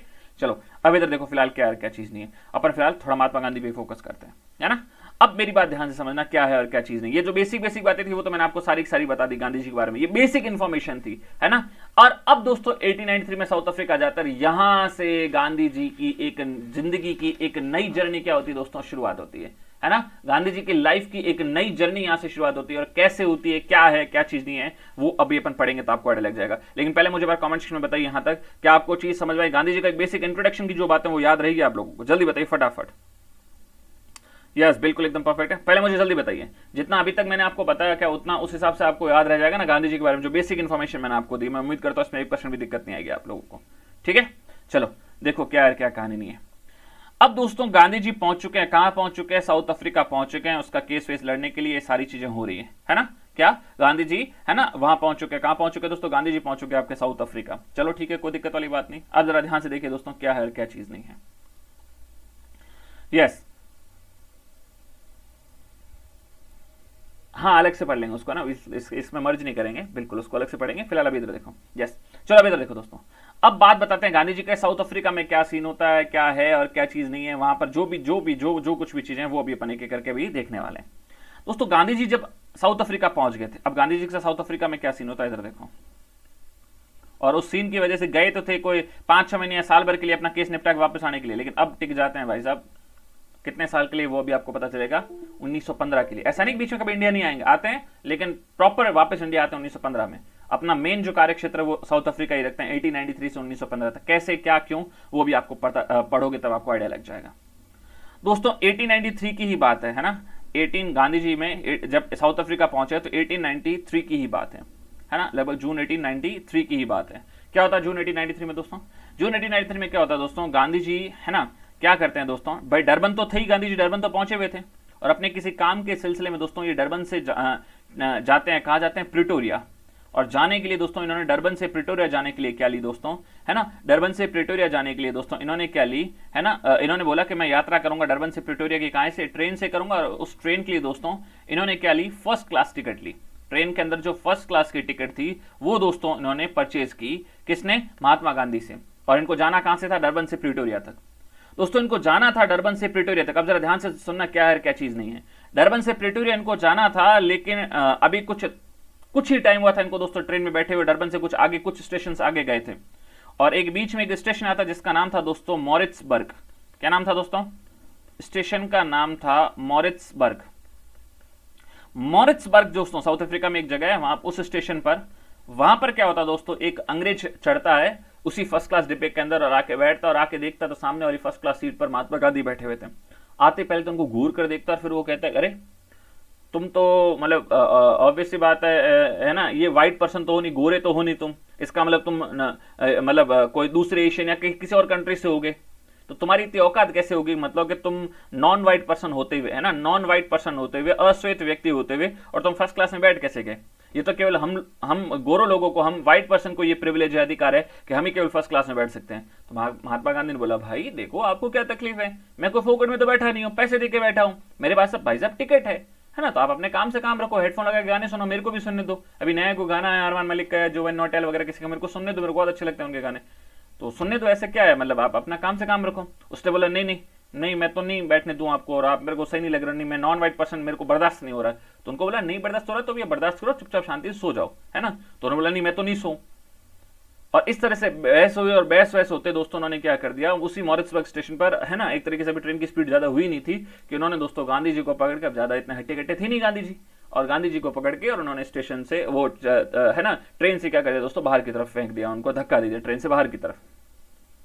गांधी जी के जीवन में दोस्तों इस घटना ने बड़ा परिवर्तन किया, और गांधी जी को अंदर से दोस्तों ना, दिल से दोस्तों ये बात चुभ गई, और उनको लगा यार मैं सिर्फ एक नॉन व्हाइट पर्सन और इस वजह से मेरे साथ इतना ज्यादा मतलब भेदभाव हो रहा है, मैंने कोई और कोई गलती नहीं की, मेरे पास टिकट था, मैं लीगल तरीके से ट्रेन में बैठा था और एकदम सही शांति से बैठा था और अपने आराम से कहा, मतलब कोई किसी को डिस्टर्ब नहीं कर रहा था, और उसके बावजूद सिर्फ इसलिए कि मैं एक नॉन व्हाइट पर्सन और इस वजह से मेरे को आप मतलब ट्रेन से उतार रहे हो।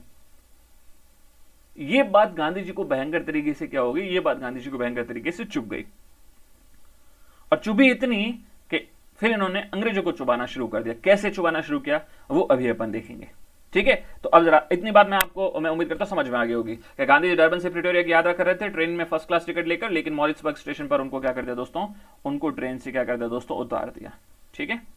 तो उनको ट्रेन से क्या कर दिया दोस्तों, उतार दिया। तो बोल ठीक है, परफेक्ट, कोई दिक्कत वाली बात ज्यादा है नहीं यहाँ पर, है ना। अब जरा ध्यान से सुनना क्या है क्या चीज नहीं, यस बिल्कुल, है ना। अब किस लिए उतारा, क्योंकि आपको पता है ये रीजन क्या था दोस्तों, इसका रीजन वही था क्या, नस्लीय भेदभाव। मतलब गांधी जी को सामना करना पड़ा, किस चीज का सामना करना पड़ा दोस्तों, रेशियल, एक तरीके से डिफरेंशिएशन या रेशियल डिस्क्रिमिनेशन का सामना करना पड़ा। नस्लीय भेदभाव को क्या कहते हैं इंग्लिश में, है ना, रेशियल डिस्क्रिमिनेशन। गांधी जी को नस्लीय भेदभाव को यहां पर क्या करना पड़ा, सामना करना पड़ा। इसके बाद गांधी जी ने ऑब्जर्व करना शुरू किया कि यार ये जब मेरे जैसे एक ठीक ठाक पर्सन जो कि पैसों में भी कोई दिक्कत नहीं, बात नहीं थी और मैं लीगल तरीके से बैठा था, जब मेरे साथ ही ऐसा हो रहा है तो यहां पर जो बेचारे गरीब होंगे, जो नॉन व्हाइट पर्सन है, उनके साथ तो ये कितना ज्यादा रेशियल डिस्क्रिमिनेशन करते होंगे, कितना ज्यादा ये क्या करते होंगे बताओ, भेदभाव करते होंगे। और उसके बाद गांधी जी ने दोस्तों क्या है ना, हाँ सॉन्ग्स तो होते थे यार, सॉन्ग्स क्यों नहीं होते थे, ये तो आपको पता, गांधी जी को वैसे भी गानों का बहुत शौक था, बहुत सुनते थे गांधी जी, गाने तो बहुत शौक था गांधी जी को गानों का, तो ठीक है। अब जरा इधर देखिए दोस्तों क्या क्या चीज नहीं है। गुड इवनिंग भाई सभी को, है ना। अब इधर देखो, वैसे तो अभी आफ्टरनून है पर ठीक है, आपका इवनिंग तो अपना भी इवनिंग, चलो अब इधर देखो, है ना। तो अब मैं क्या कह रहा हूं, ध्यान से देखना, गांधी जी ने यार काफी ऑब्जर्व किया जब गांधी के साथ ये घटना, क्योंकि आदमी के खुद के साथ जब तक बीतती नहीं है तब तक वो इतना उसकी उस टॉपिक से रिलेटेड, उस चीज से रिलेटेड इतनी ऑब्जर्वेशन नहीं होती है, लेकिन जब खुद के साथ बीती तो गांधी जी ने देखा, गांधी जी ने क्या देखा कि यार वास्तव में जहां पर बहुत ही ज्यादा क्या हो रहा है, रेशियल डिस्क्रिमिनेशन हो रहा है, नस्लीय भेदभाव हो रहा है। और गांधी जी ने खास करके वहां पर 2-3 टाइप के अलग अलग टाइप के लोग देखे। एक देखे जो अनुबंधित मजदूर होते थे या जो गैर अनुबंधित मजदूर होते थे, है ना, या जो मुस्लिम वहां मेमन जो व्यापारी होते थे, छोटा मोटा जो अपना दुकान खोल के वहां बैठे थे, मतलब जितने भी नॉन व्हाइट पर्सन थे उनके साथ देखा उन्होंने कि बहुत ही बड़ा इनके साथ बहुत ज्यादा हो रहा है, क्या हो रहा है बताओ, भेदभाव हो रहा है। तो इसी भेदभाव को मिटाने के लिए दोस्तों उन्होंने ऑर्गेनाइज तरीके से बोला अब अपने को काम करना क्या करना पड़ेगा, शुरू करना पड़ेगा। एक व्यवस्थित तरीके से काम करना शुरू करना पड़ेगा। और इसी के लिए दोस्तों वो एक क्या करते हैं, एक संस्था को ऑर्गेनाइज करते हैं जिसका नाम था दोस्तों नटाल इंडियन कांग्रेस। तो अब मैं आपको लेके चलता हूं, देखो एकदम सीक्वेंस से ईयर वाइज लेके चल रहा हूं। 1894 में 1893 में आते हैं साउथ अफ्रीका, 93 में इनके साथ घटना होती है और 1894 में ही दोस्तों 1894 में एक संस्था की स्थापना करते हैं जिसका नाम था नटाल इंडियन कांग्रेस। क्या नाम था? नटाल हाँ बिल्कुल है ना, नटाल इंडियन कांग्रेस है ना, Natal Indian Congress, Natal Indian Congress. तो बताओ नटाल इंडियन कांग्रेस ये एक संस्था थी, इसकी स्थापना कब हुई दोस्तों? तो अब सर इसकी स्थापना भी गांधी जी ने कब की थी दोस्तों? 1894 में। कहां पर की ये सारी व्यवस्था? ये हो कहां रही है जल्दी से मुझे बताना। ये राजकोट में हो रहा है मामला या मुंबई में हो रहा है? जल्दी बताओ मुझे कमेंट सेक्शन में। ये सारा हो कहां रहा है? नटाल इंडियन कांग्रेस वगैरह की स्थापना कहां हो रही है? मुंबई में या राजकोट में? जल्दी से फटाफट तुरंत प्रभाव से बताओ, जल्दी से, है ना, वो भी कह रहा हूं ना, तुरंत तुरंत तुरंत, और वो भी तुरंत प्रभाव से। चलो अब देखो दोस्तों क्या है और क्या चीज नहीं है। ये सारा सीन आपका चल ही रहा है ना, और अब अपन इसको देखते हैं क्या है और क्या चीज नहीं है। इसी दौरान दोस्तों एक और घटना होती है साउथ अफ्रीका और उन दोनों दोस्तों क्या था, अंग्रेज एक युद्ध में शामिल थे जिसका नाम था दोस्तों बोर का युद्ध। कौन सा?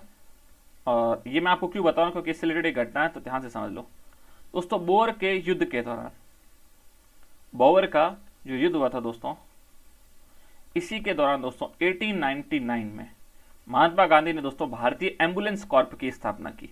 यह भी एक इंपॉर्टेंट फैक्ट है जो आपको याद रखना, इंडियन एम्बुलेंस कॉर्प की दोस्तों क्या की? स्थापना की। परफेक्ट है, परफेक्ट है, कोई दिक्कत नहीं। चलो अब इधर देखो दोस्तों क्या है क्या चीज नहीं है ना, इंडियन एम्बुलेंस कॉर्प की दोस्तों उन्होंने क्या की थी? स्थापना की थी। तो बोल ठीक है, परफेक्ट है, कोई दिक्कत नहीं। कौन से युद्ध के दौरान? बोर के युद्ध के दौरान दोस्तों। युद्ध के दौरान घायल सैनिकों और उनकी सहायता के लिए दोस्तों इंडियन एम्बुलेंस कॉर्प से स्थापना की थी दोस्तों किसने? गांधी जी ने। कब की बात है? 1899 की। तो ये भी एक छोटू सा फैक्ट है जो मैं उम्मीद करता हूं कि आपको जरूर जरूर और जरूर याद रहेगा। ठीक है, तो बोल ठीक है, परफेक्ट है, कोई दिक्कत नहीं। अब जरा ध्यान से समझना क्या है क्या चीज नहीं है। इसी दरमियान हालांकि मैं आपको बात बता देता हूं, वैसे ये एग्जाम के पॉइंट ऑफ व्यू तो नहीं है, लेकिन चलो मैं फिर भी बता देता हूं। कईयों को लगेगा कि गांधी जी के बाद कभी भारत आए नहीं, आए बीच बीच में आते रहते थे। जैसे गांधी जी जब गए थे ना 93 में, आपको पता गांधी जी गए थे, उसके बाद कहते हैं गांधी जी 96 में दोस्तों इंडिया वापस आते हैं। इंडिया वापस आते हैं। अब उनको पता है कि वहां पर साउथ अफ्रीका में अब लंबा काम करना है, वहां पर है ना, रंग भेद वगैरह खिलाफ काफी लंबा आंदोलन वगैरह करना है, तो उनको इस बात का अंदाजा था दोस्तों। तो इंडिया 1896 में दोस्तों इंडिया क्या आते हैं दोस्तों? इंडिया वापस आते हैं। और वापस आने के बाद दोस्तों तब तक उनकी पत्नी और उनके दोस्तों 2 पुत्र हो चुके थे। कितने पुत्र हो चुके थे? 2। तो पत्नी प्लस 2 पुत्रों के साथ दोस्तों, है ना, 2 पुत्रों के साथ ये वापिस चले जाते हैं दोस्तों। कहां चले जाते हैं? ये वापिस चले जाते हैं साउथ अफ्रीका। अपने पत्नी और बच्चों को लेने आए थे। बीच में कब आए थे? 1896 में आए थे। तो ये भी एक छोटू सा फैक्ट है जो मैं आपको बता देता हूं। अब जरा ध्यान से समझो। तो भारत दोस्तों जो नॉन व्हाइट पर्सन थे उनके साथ इतना सारा ये भेदभाव वगैरह, रेशियल डिस्क्रिमिनेशन वगैरह, ये सारी चीजें हो रही थी। He was held first time नागरिक सम्रांति rally that was named by non-violent protest। बिल्कुल एकदम परफेक्ट है, कल ना। अब जरा इधर देखिए दोस्तों क्या क्या चीज नहीं है ना। अब क्या होता है दोस्तों, तो इन्होंने सोचा कि यार अगर अपनी बात को है ना मुझे जन जन तक पहुंचाना है, साउथ अफ्रीका में भी कितने सारे नॉन व्हाइट पर्सन, कितने सारे एशियन इंडियन काम कर रहे हैं, तो वहां तक अंग्रेजी कुनीतियों को मुझे अगर जन जन तक पहुंचाना है ना, तो कुछ न्यूज़पेपर के नाम से, न्यूज़पेपर से ही मैं इन सब चीजों को लोगों तक पहुंचा सकता हूं। तो इसी सिलसिले में दोस्तों अब मैं आपको लेके चलता हूं सीधा कब? 1903 में। ध्यान से सुन लो क्या चीज नहीं है। कब की बात है? 1903 की बात बता रहा हूं दोस्तों। गांधी जी ने एक समाचार पत्र प्रकाशित किया। गांधी जी ने एक समाचार पत्र पब्लिश किया, समाचार पत्र प्रकाशित किया, और उसका नाम क्या था? उसका नाम था दोस्तों, बिल्कुल है ना, उसका नाम था दोस्तों क्या? Indian opinion. Indian opinion. तो गांधी जी ने इंडियन ओपिनियन कब चलाया? 1903 में। कहां? साउथ अफ्रीका में। ठीक है, तो बोल सब परफेक्ट। ओपिनियन समझते ना, विचार, राय आपकी, ओपिनियन, इंडियन ओपिनियन करके दोस्तों। ये किसका न्यूज़पेपर था? गांधी जी का था। कब चलाया? 1903 में। कहां पर? साउथ अफ्रीका के अंदर चलाया। हाँ, लेकिन याद रखना, अगर आपसे पूछा जाए इस न्यूज़पेपर के एडिटर कौन थे? भाई न्यूज़पेपर तो गांधी जी का था, लेकिन उसमें प्रॉपर एडिटिंग का काम कौन करते? एडिटर कौन थे बताओ? संपादक कौन थे? अगर आपसे पूछा जाए, अगर कभी एग्जाम में क्वेश्चन आ जाए कि इंडियन ओपिनियन के संपादक कौन थे, तो उस वक्त गांधी जी मत कर देना, उनका नाम करोगे दोस्तों क्या? मनसुख लाल नाजर। क्या नाम था दोस्तों उनका? उनका नाम था मनसुख लाल नाजर। ये चीज जरूर जरूर और जरूर याद रखना। ठीक है, मनसुख लाल नाजर, नाजर, है ना। और ये कौन कौन सी लैंग्वेज के अंदर छपता था दोस्तों, है ना, ये हिंदी में भी छपता था, इसकी कॉपीज गुजराती में भी थी, तमिल में भी थी, और इवन इंग्लिश में भी थी। तो ये याद रखना कौन कौन सी लैंग्वेज में छपता था इंडियन ओपिनियन, तो बोल सकते हिंदी, गुजराती, तमिल, इंग्लिश, है ना, इन सब लैंग्वेजेस के अंदर ये छपता था इसकी कॉपीज। तो क्या कह रहा हूं, 1903 में दोस्तों उन्होंने वहां पर साउथ अफ्रीका में एक समाचार पत्र प्रकाशित किया जिसका नाम था इंडियन ओपिनियन, जिसके संपादक, इंग्लिश वाले क्या लिखोगे संपादक को, एडिटर। एडिटर कौन थे दोस्तों इंडियन ओपिनियन के, तो आप बोलोगे सर इसके एडिटर थे मनसुख लाल नाजर, ठीक है। और किस किस लैंग्वेज में दोस्तों ये छपता था, तो हिंदी, गुजराती, तमिल, इंग्लिश वगैरह काफी लैंग्वेजेस के अंदर ये छपता था।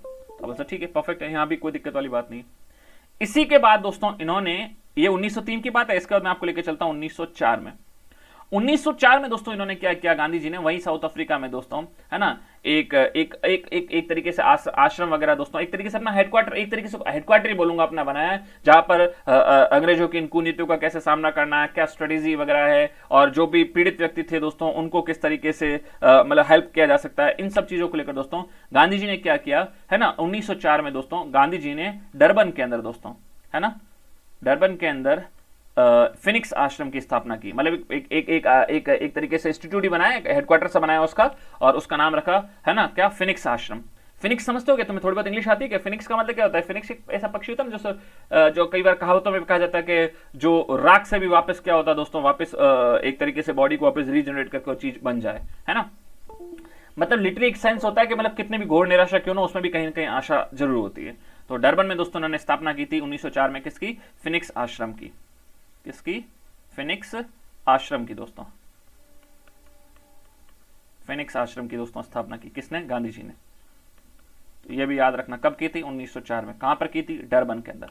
यह फैक्ट है, याद रखना ही पड़ेगा आपको। और इसके बाद मैं आपको लेकर चलता हूं दोस्तों सीधा, हालांकि बीच में है लेकिन एक इसी से रिलेटेड इसलिए बता देता हूं। 1910 में दोस्तों इन्होंने, गांधी जी ने कहा जोहानसबर्ग में, कहां पर, जोहानसबर्ग में टॉलस्टॉय आश्रम की स्थापना की थी। ये भी याद रख लेना, कई बार एग्जाम में पूछ लिया जाता है। अगर पूछा जाए टॉलस्टॉय आश्रम की स्थापना कब हुई थी, तो आप बोलोगे दोस्तों कब, 1910 में, ठीक है। और फिनिक्स आश्रम की स्थापना कब हुई थी, तो आप बोलोगे सर 1904 में।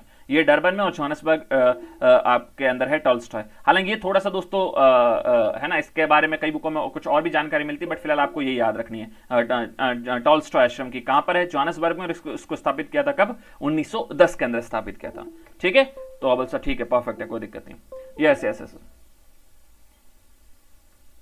है ना, तो ये याद रखना। हाँ, इसकी स्पेलिंग थोड़ा सा इसको सही कर देना, PHOE 9X, ठीक है, फिनिक्स। ओके ओके, परफेक्ट है ना। अब जरा इधर देखो दोस्तों, क्या क्या चीज नहीं है। तो फिनिक्स आश्रम हो गया 1904 में, टॉलस्टॉय आश्रम हो गया दोस्तों कब, 1910 में हो गया। तो मुझे नहीं लगता इसमें 1% भी, यहां तक आपको 1% भी दिक्कत होगी। देखो ये छोटे छोटे से फैक्ट है, मैं एक बार फिर रिपीट कर देता हूं, फैक्ट है, इनको याद रखना ही पड़ेगा आपको, चाहे कुछ भी क्या ना हो जाए, ठीक है। तो देखो क्या है फैक्ट, एक बार वापस देखते हैं सारे। गांधी जी जन्म, गांधी जी का जन्म दोस्तों 2 अक्टूबर 1869 को, स्थान पोरबंदर नामक स्थान गुजरात में, पिता करमचंद गांधी, माता पुतलीबाई जो कि धार्मिक लेडी थी, शिक्षा राजकोट में। 13 वर्ष की उम्र में दोस्तों इनका विवाह कस्तूरबा गांधी से हुआ, और यही कस्तूरबा गांधी दोस्तों इनकी आगे चलकर भारत छोड़ो आंदोलन के दौरान 1944 में दोस्तों पूना की जेल के अंदर इनकी क्या होती है, पूना की जेल में इनकी मृत्यु हो जाती है। गांधी जी के दोस्तों 4 पुत्र थे, रामदास, देवदास, हरिलाल और मणिलाल। गांधी जी के 5वां पुत्र कहा जाता था दोस्तों किसको, जमनालाल बजाज को। क्यों कहा जाता था, मैंने आपको अच्छे से बता दिया, है ना। अच्छा, हैरी पॉटर मूवी में देखा आपने, ओके ओके, है ना। चलो इधर देखो, हाँ बिल्कुल। तो मैं क्या कह रहा हूँ, 5वां पुत्र किसको कहा जाता था, जमनालाल बजाज को। क्यों, क्योंकि आचरण से दोस्तों बहुत ही ज्यादा फॉलो करते थे नीतियों को या गांधी जी के विचारों को, कौन, जमनालाल बजाज, इसलिए गांधी जी का 5वां पुत्र कहा जाता है जमनालाल बजाज को। गांधी जी की शिष्या का नाम था मीराबेन। गांधी जी के राजनीतिक गुरु गोपाल कृष्ण गोखले जो कि 1905 के कांग्रेस के बनारस अधिवेशन के अध्यक्ष थे। इनके निजी सचिव थे, उनका नाम था महादेव देसाई। 1888 में दोस्तों गांधी जी इंग्लैंड गए और वहां पर लॉ की पढ़ाई के लिए गए, लंदन लॉ कॉलेज के अंदर। और जाने से पहले दोस्तों उनकी मां ने 3 प्रॉमिस मांगे कि मांस, मदिरा और पराई स्त्री का त्याग करना है आपको। 1891 में दोस्तों वो इंग्लैंड से लॉ की पढ़ाई करके वापस लौटते हैं और प्रैक्टिस स्टार्ट कर देते हैं बॉम्बे राजकोट में। उसके बाद 1893 में दोस्तों एक दादा अब्दुल्ला नामक व्यापारी थे जिनका केस लड़ने के लिए महात्मा गांधी 1893 में दोस्तों चले जाते हैं, कहां, साउथ अफ्रीका, डरबन जाते हैं। 1893 में दोस्तों उनके केस के सिलसिले में डरबन गए, और इसी 1893 में हमारे को याद रखना है कि 1893 में दोस्तों एनी बेसेंट भारत आई थी, और इसी 1893 में दोस्तों 11 सितंबर 1893 को शिकागो के अंदर दोस्तों जो विश्व धर्म सम्मेलन हुआ था उसमें स्वामी विवेकानंद ने अपनी स्पीच दी थी। उसके बाद हमने देखा कि 1893 में दोस्तों गांधी जी जब साउथ अफ्रीका केस लड़ने के लिए गए हुए थे, तो वहीं डरबन से प्रिटोरिया की दोस्तों ट्रेन से फर्स्ट क्लास टिकट लेते हुए यात्रा करने के दौरान दोस्तों ने मॉरिट्सबर्ग स्टेशन पर नस्लीय भेदभाव के कारण दोस्तों उनको ट्रेन से क्या कर दिया, उतार दिया गया। इस बात को दोस्तों उनको काफी परेशानी हुई, और उसके बाद दोस्तों वो इसके खिलाफ एक तरीके से मूवमेंट चलाने लग गए एक ऑर्गेनाइज तरीके से, और इसी सिलसिले में 1894 में दोस्तों उन्होंने नटाल इंडियन कांग्रेस की स्थापना की। और उसके बाद दोस्तों अपने को याद रखना कि 1899 में दोस्तों बोअर के युद्ध के दौरान उन्होंने इंडियन एम्बुलेंस कॉर्प की भी स्थापना की थी। इवन उससे पहले दोस्तों बीच में 1896 में वो भारत भी आए थे अपने पत्नी और 2 पुत्रों को लेने के लिए, क्योंकि तब तक उनके केवल 2 ही पुत्र हुए थे। 1903 में दोस्तों उन्होंने एक समाचार पत्र प्रकाशित किया जिसका नाम था इंडियन ओपिनियन, जिसके एडिटर संपादक थे दोस्तों मनसुख लाल नाजर, और ये हिंदी, गुजराती, तमिल, इंग्लिश आदि लैंग्वेजेस के अंदर क्या होता था, छपता था। 1904 के अंदर दोस्तों इन्होंने डरबन में फिनिक्स आश्रम की स्थापना की, और 1910 में दोस्तों इन्होंने जोहान्सबर्ग में टॉल्स्टॉय आश्रम की क्या की थी, स्थापना की थी। मुझे एक बार हाँ या ना कहकर जरूर बताइए कि आपको इतना समझ में आया, और इसमें ज्यादा कुछ समझने लायक तो नहीं था, बट थोड़ा सा इमेज बननी चाहिए दिमाग में, है ना। तो बताओ क्या क्लियर है? ये एक बार जो आपने क्वेश्चन पूछा ना, क्या Kylie Jenner sir what is water and July revolution, एक बार थोड़ा सा इनको कंप्लीट कर दे, फिर आपको जो भी क्वेश्चन में पूछ लेना ना, एक बार थोड़ा सा मैं चाहता हूँ इसको सीक्वेंस में एंड कर दे, है ना। तो एक बार मुझे जरूर बताइए क्या इतना आपको समझ में आया, क्या है क्या चीज नहीं है ना। अब जरा आगे बढ़ते हैं और देखते हैं क्या होता है और क्या चीज नहीं होती है। ठीक है, ये तो बहुत ही बेसिक जो चीजें थी वो मैंने आपको बताई है। ठीक है,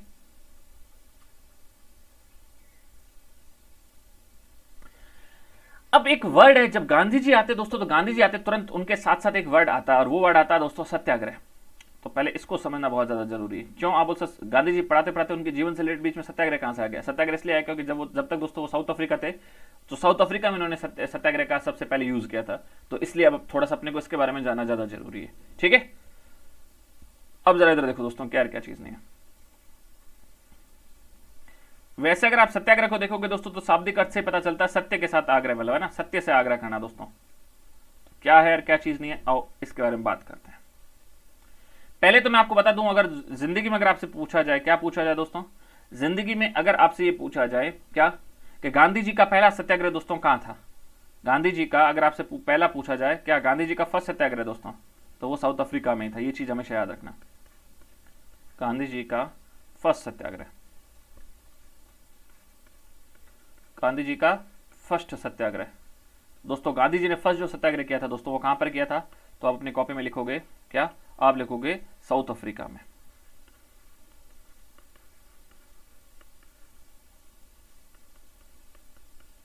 जल्दी से मुझे कमेंट सेक्शन में बताओ साउथ अफ्रीका की कितनी कैपिटल है, और जितनी है उनका नाम लिखो, और उसके बगल में लिखोगे भी, क्योंकि आपको अच्छे से पता है। अब मैं बता देता हूं, इतना मैं ही बता देता हूं, साउथ अफ्रीका का आपको अच्छे से पता है, हमने पढ़ा है 3 कैपिटल है, एक जुडिशरी, एक लेजिस्लेटिव और एक एग्जीक्यूटिव।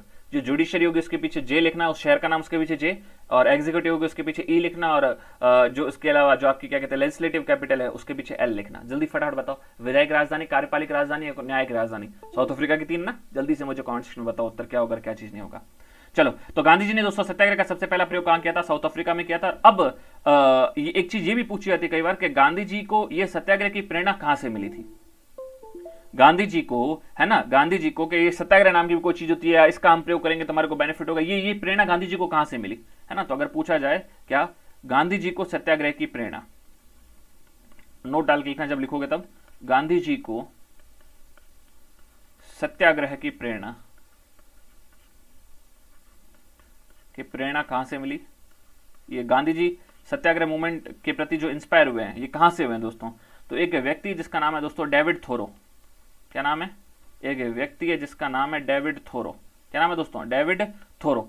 उनका दोस्तों एक लेख था जिसका नाम था सिविल डिसओबीडेंस, क्या इनका दोस्तों एक लेख था, डेविड थोरो है जिनका एक लेख था दोस्तों जिसका नाम था सिविल डिसओबीडेंस, सिविल डिसओबीडेंस। बस इसी लेख से दोस्तों गांधी जी को सत्याग्रह की प्रेरणा मिली थी। One of the most important question है जो आपको फैक्चुअली याद रखना है, रखना अपने दिमाग में। अगर कभी एग्जाम में क्वेश्चन आ जाए गांधी जी को सत्याग्रह की प्रेरणा कहां से मिली, तो डेविड थोरो एक व्यक्ति थे दोस्तों जिनका लेख था सिविल डिसोबीडियंस, हिंदी में एक तरीके से इसका बोलेंगे तो सविनय अवज्ञा, यहां से दोस्तों इनको मिली थी, क्या मिली थी दोस्तों, प्रेरणा मिली थी। क्या क्या मतलब क्या होता क्या सत्याग्रह में, क्या ऐसी चीज होती है, लिटरली मीन क्या सत्याग्रह का, क्या था उस लेख में, ऐसा क्या था, सिस्टम क्या था उसमें। तो दोस्तों सत्याग्रह का मतलब अगर शब्दों को तोड़े तो इसका मतलब होता है सत्य का आग्रह या सत्य के साथ आग्रह,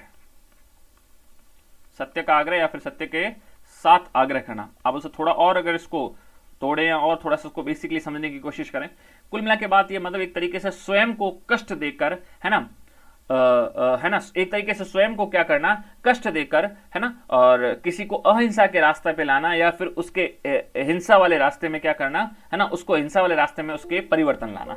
यही एक तरीके से प्रॉपर मीनिंग है किसका, सत्याग्रह का। आपने सिर्फ नाम बताने से काम नहीं चलेगा, जो मैंने पूछा उस हिसाब से आपको उत्तर देना है। प्रिटोरिया एग्जीक्यूटिव, ठीक है, पूजा ने एकदम परफेक्ट तरीके से बताया। युक्ति हो गया और ये सुमित हो गया, आपने केवल नाम बताया, मैंने पहले बताया केवल नाम बताने से काम नहीं चलेगा, नाम तो सब बता देते हैं लेकिन उनको कंफ्यूजन होती है उसमें, किसमें, ये नहीं पता होता कि वो कौन सी कैपिटल है। तो श्वेता ने बताया, सॉरी ये पूजा ने बताया है प्रिटोरिया एग्जीक्यूटिव और उसके बाद कैप टाउन लेजिस्लेटिव और ब्लेम फाउंटेन जुडिशरी। बहुत अच्छा, बहुत बढ़िया, परफेक्ट है पूजा। उसके बाद तरुण ने भी blame fountain legislative Cape Town judiciary, नहीं तरुण आपने मिस्टेक की है इसमें थोड़ी सी, है ना, आपने थोड़ी सी मिस्टेक की है। और Pragati Pretoria executive Cape Town legislative और ब्लेम फाउंटेन जुडिशरी, प्रगति ठीक है। रीतिका गुड आफ्टरनून, और बाकी और किसने बताने, ठीक है चलो बताते जाओ। तो गांधी जी को सत्याग्रह की प्रेरणा दोस्तों कहां से मिली थी, डेविड थोरो के लिए सिविल डिसोबीडियंस से मिली थी। और सत्याग्रह का एक तरीके से मीन होता है सत्य के साथ दोस्तों क्या करना, आग्रह करना, और है ना, और इसका एक और प्रॉपर तरीके से मीन बोलोगे तो क्या होगा, तो स्वयं को एक तरीके से कष्ट देकर, है ना, स्वयं को कष्ट देकर, स्वयं को कष्ट देकर, है ना, अहिंसा से, किस तरीके से, अहिंसा से, स्वयं को कष्ट देना, उसके साथ अहिंसा से विरोधी की आत्मा में परिवर्तन लाना, विरोधी की,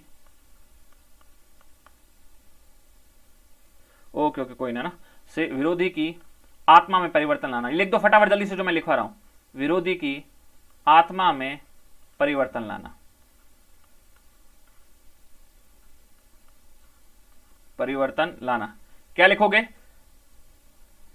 आप, लिखोगे सत्याग्रह का मतलब सत्य के साथ आग्रह, उसका आगे एरो करके लिखना, स्वयं को कष्ट देकर अहिंसा से विरोधी की आत्मा में परिवर्तन लाना, ठीक है ना। बहुत बेसिक मीनर, ये आपको अच्छे से आना चाहिए। तो ये दोस्तों बेसिक बातें बताई मैंने। नेक्स्ट साइड में आपको लेके चलता हूं। अब ये सत्याग्रह किस तरीके से किया जा सकता है, किस तरीके से स्वयं को कष्ट देकर और विरोधी की आत्मा में परिवर्तन लाया जा सकता है, ठीक है। तो अब मैं आपको यहां पे लिखवा रहा हूं सत्याग्रह के प्रकार, ये भी बहुत ज्यादा एग्जाम में पूछे जाते हैं। सत्याग्रह के प्रकार,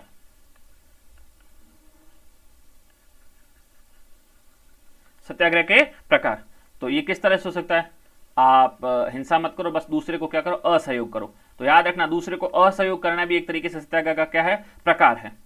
या फिर सविनय अवज्ञा, मतलब सविनय अवज्ञा क्या मतलब क्या होता है, डिसओबीडियंस का मतलब क्या होता है ना, है ना। तो सविनय अवज्ञा का मतलब होता है क्या, आपको कोई कुछ काम करने के लिए बोला तो आप चुपचाप शांति से प्यारे से तरीके से बोलोगे, नहीं श्रीमान मैं ये काम नहीं करूंगा, मैं आपके आदेशों का पालन नहीं करूंगा, इसमें आपने इंसान थोड़ी की, तो इसको बोलते हैं सविनय अवज्ञा।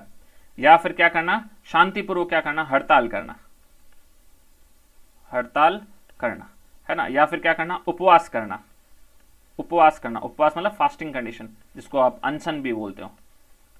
ये सब दोस्तों क्या है, सत्याग्रह के क्या है दोस्तों, प्रकार है।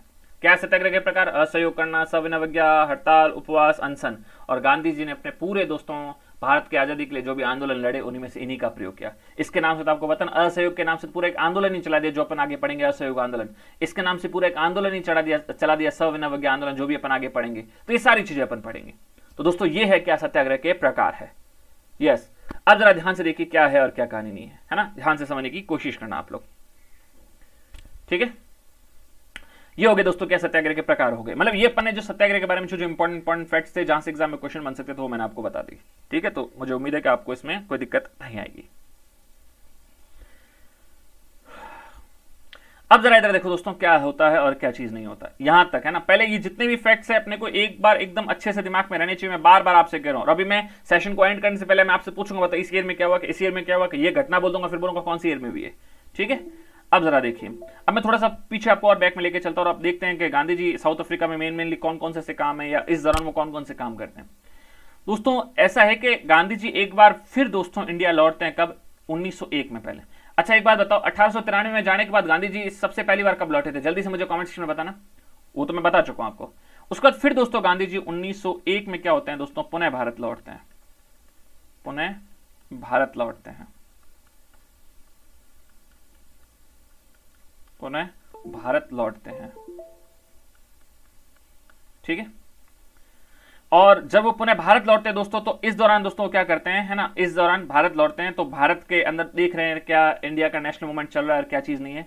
तो उन्होंने भारत का, जब भारत लौटे तो भारत का एक बार क्या किया, भारत का दौरा करना प्रारंभ किया, भारत का दौरा किया। और इसी सिलसिले में दोस्तों वो 1901 का जो कांग्रेस का वार्षिक अधिवेशन था दोस्तों, इसमें भी भाग लेते हैं। 1901 के कांग्रेस के अधिवेशन में दोस्तों क्या करते हैं, भाग लेते हैं। और यह अधिवेशन कब कहां पे हुआ था, कलकत्ता में हुआ था। तो गांधी जी जब भारत लौटे थे तो कलकत्ता के 1901 के कांग्रेस अधिवेशन में भी दोस्तों इन्होंने क्या लिया था, गांधी जी ने भाग लिया था। और इसी सिलसिले में दोस्तों जब वो भारत आए हुए थे तो इसी दौरान दोस्तों इन्होंने अब अपनी, भाई साउथ अफ्रीका में तो उनका मेन काम चल ही रहा था, और इन्होंने दोस्तों साथ ही में बंबई में भी अपना एक वकालत का क्या एक कार्यालय खोल दिया दोस्तों। तो बंबई में भी इसी दौरान 1901 में दोस्तों, है ना, वकालत के लिए, यस परफेक्ट, 1896, बहुत बढ़िया, वकालत हेतु क्या खोला दोस्तों, कार्यालय खोला, वकालत हेतु कार्यालय खोला, ठीक है। तब परफेक्ट है, कोई दिक्कत वाली बात यहां पे नहीं है ना। अब जरा समझो, इसके बाद दोस्तों यहाँ भारत में भी थोड़ा वो नेशनल मूवमेंट में लगे हुए थे कि फिर दोस्तों वो जो भारतीय समुदाय के एशियन लोग दोस्तों जो साउथ अफ्रीका में रह रहे थे, उन्होंने बुलाया, सारे गांधी जी आओ आओ यार, अभी तक यहाँ पे देखो, यहाँ पे भी आप जिस काम के लिए लगे हुए थे वो अभी पूरा नहीं हुआ, नस्ली भेदभाव को खत्म नहीं हम तरीके से कर पाए, आप प्लीज वापस आ जाओ। तो दोस्तों भारतीय समुदाय के बुलाने पर दोस्तों 1902 में गांधी जी लौट जाते हैं दोस्तों। कहाँ लौट जाते हैं, 1902 में साउथ अफ्रीका चले गए। कहाँ चले गए, साउथ अफ्रीका चले गए,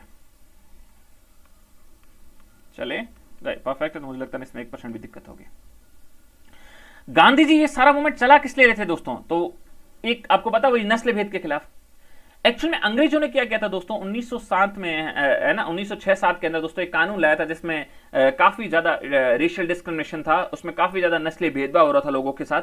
और इसलिए दोस्तों गांधी जी ने और उस वक्त के जो नस्ल भेदभाव के खिलाफ जो लोग मूवमेंट चला रहे थे, उन्होंने दोस्तों उस कानून को ब्लैक एक्ट कहा, काला कानून कहा।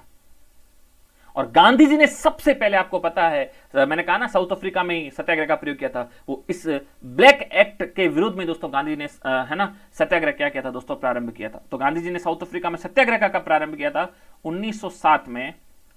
ब्लैक एक्ट को हिंदी वाले क्या लिखोगे, काला कानून था, के विरोध में, ब्लैक एक्ट के विरोध में सत्याग्रह प्रारंभ किया, सत्याग्रह प्रारंभ किया। अब अगर सत्याग्रह प्रारंभ करेंगे, क्योंकि अभी तक इन्होंने कोई आंदोलन नहीं चलाया था एक तरीके से, वहां पर संस्थाएं खोल रहे थे, न्यूज़पेपरों में अपनी बातें कह रहे थे, लेकिन अब प्रॉपर तरीके से एक सत्याग्रह मूवमेंट, एक सत्याग्रह से आंदोलन सा शुरू कर दिया उस काले कानून के खिलाफ, कब, 1907 में। और जब एक आंदोलन करेंगे तो ऑब्वियसली बात है वहां की जो ब्रिटिश, क्योंकि वहां पर भी गौरव का अंग्रेजों का राज था, ब्रिटिश गवर्नमेंट उनको बख्शेंगे थोड़ी। तो ब्रिटिश गवर्नमेंट ने क्या किया दोस्तों, 1908 में गांधी जी को क्या कर दिया दोस्तों, गिरफ्तार कर दिया, है ना। गांधी जी को क्या कर दिया दोस्तों, गांधी जी को गिरफ्तार करके और गांधी जी को जेल भेज दिया। और गांधी जी पहली बार दोस्तों, गांधी जी जेल जाते हैं कब, 1908 में। पहली बार गांधी जी कहां जाते हैं, जेल जाते हैं 1908 में। और कहां की जेल में दोस्तों उनको डाला गया, उनको डाला गया दोस्तों जोहान्सबर्ग की जेल में, ठीक है। तो गांधी जी पहली बार दोस्तों जेल कब गए, 1908 में। किस लिए, ब्लैक एक्ट के विरोध में दोस्तों, जो उन्होंने सत्याग्रह प्रारंभ किया था 1907 में। और 1908 में दोस्तों गांधी जी को हो जाती, क्या हो जाती है दोस्तों, जेल हो जाती है, ठीक है। तो मैं उम्मीद करता हूं कि यहां तक भी आपके दिमाग में अच्छी से इमेज बन गई होगी क्या है और क्या कहानी नहीं है। तो गांधी जी दोस्तों यहां पर जा चुके हैं जेल। तो गांधी जी पहली बार जेल कब जा रहे हैं, 1908 में जा रहे हैं, ठीक है। तब उससे परफेक्ट है, यहां भी कोई दिक्कत वाली बात नहीं है। दोस्तों कहते हैं कि गांधी जी ने 1913 में, कब, 1913 में दोस्तों रंग भेद की नीति के खिलाफ, है ना, क्या, रंग भेद की नीति के खिलाफ दोस्तों लगभग 2000 उस वक्त के वहां के जो भारतीय श्रमिक वगैरह, मजदूर वगैरह जो काम कर रहे थे दोस्तों, उनके साथ, है ना, साउथ अफ्रीका में दोस्तों एक बहुत बड़ा यात्रा निकाली थी जिसको कहते हैं द ग्रेट मार्च। तो क्या कह रहा हूं, ध्यान से सुनो, 1913 में दोस्तों रंग भेद की नीति के विरुद्ध, रंग भेद की नीति के विरुद्ध द ग्रेट मार्च निकाला। द ग्रेट मार्च, मार्च समझते हो ना, मार्च, वो मार्च वाला महीना नहीं है, मार्च वाला समझो ना, मार्च करना, यात्रा, ठीक है, द ग्रेट मार्च निकाला, जिसमें लगभग 2000, है ना, लगभग 2000 लोग शामिल थे।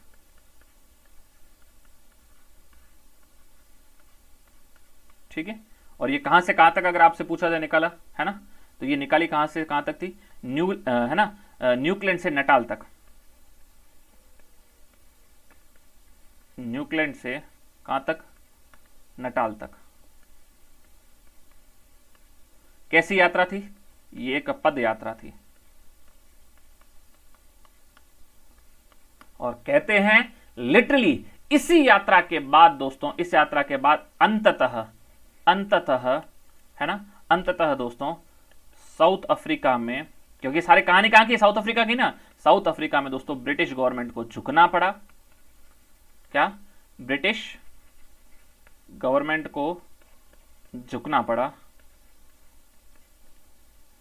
है ना, झुकना पड़ा।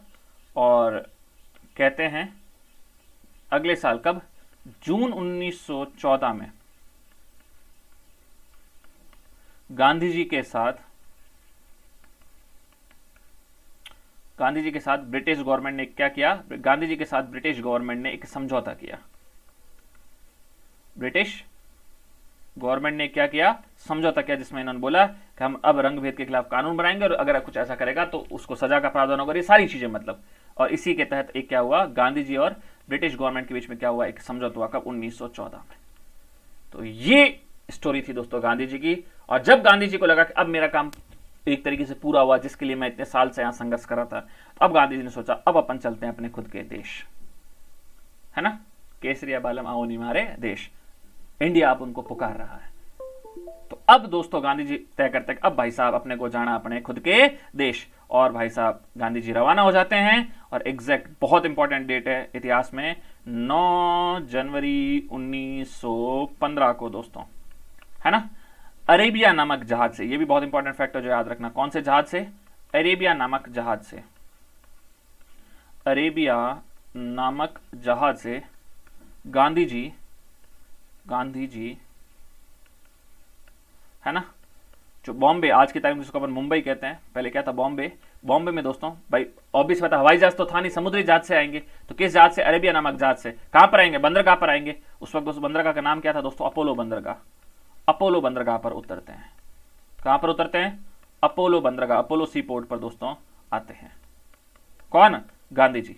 तो गांधी जी दोस्तों भारत कब पहुंचते हैं, 9 जनवरी 1915 को दोस्तों गांधी जी क्या पहुंचते हैं, भारत पहुंचते हैं। और इसीलिए दोस्तों प्रत्येक वर्ष आज भी हम दोस्तों 9 जनवरी को मनाते हैं, किसके रूप में, भारतीय, है ना, भारतीय प्रवासी दिवस के रूप में, प्रवासी दिवस के रूप में, इंडियन इमिग्रेंट डे के रूप में दोस्तों, है ना, हम सेलिब्रेट करते हैं, किसको, 9 जनवरी को। क्लियर है। तो अब दोस्तों गांधी जी की एंट्री हो चुकी है कहां पर, अब दोस्तों गांधी जी की एंट्री हो चुकी है भारत में, है ना, गांधी जी की एंट्री कहां हो चुकी है दोस्तों, गांधी जी की एंट्री हो चुकी है भारत में। अब भारत में जब गांधी जी आते हैं तो भारत में क्या सीन था, क्या सीन नहीं है, वो भी अपन देखते हैं, टेंशन मत लो।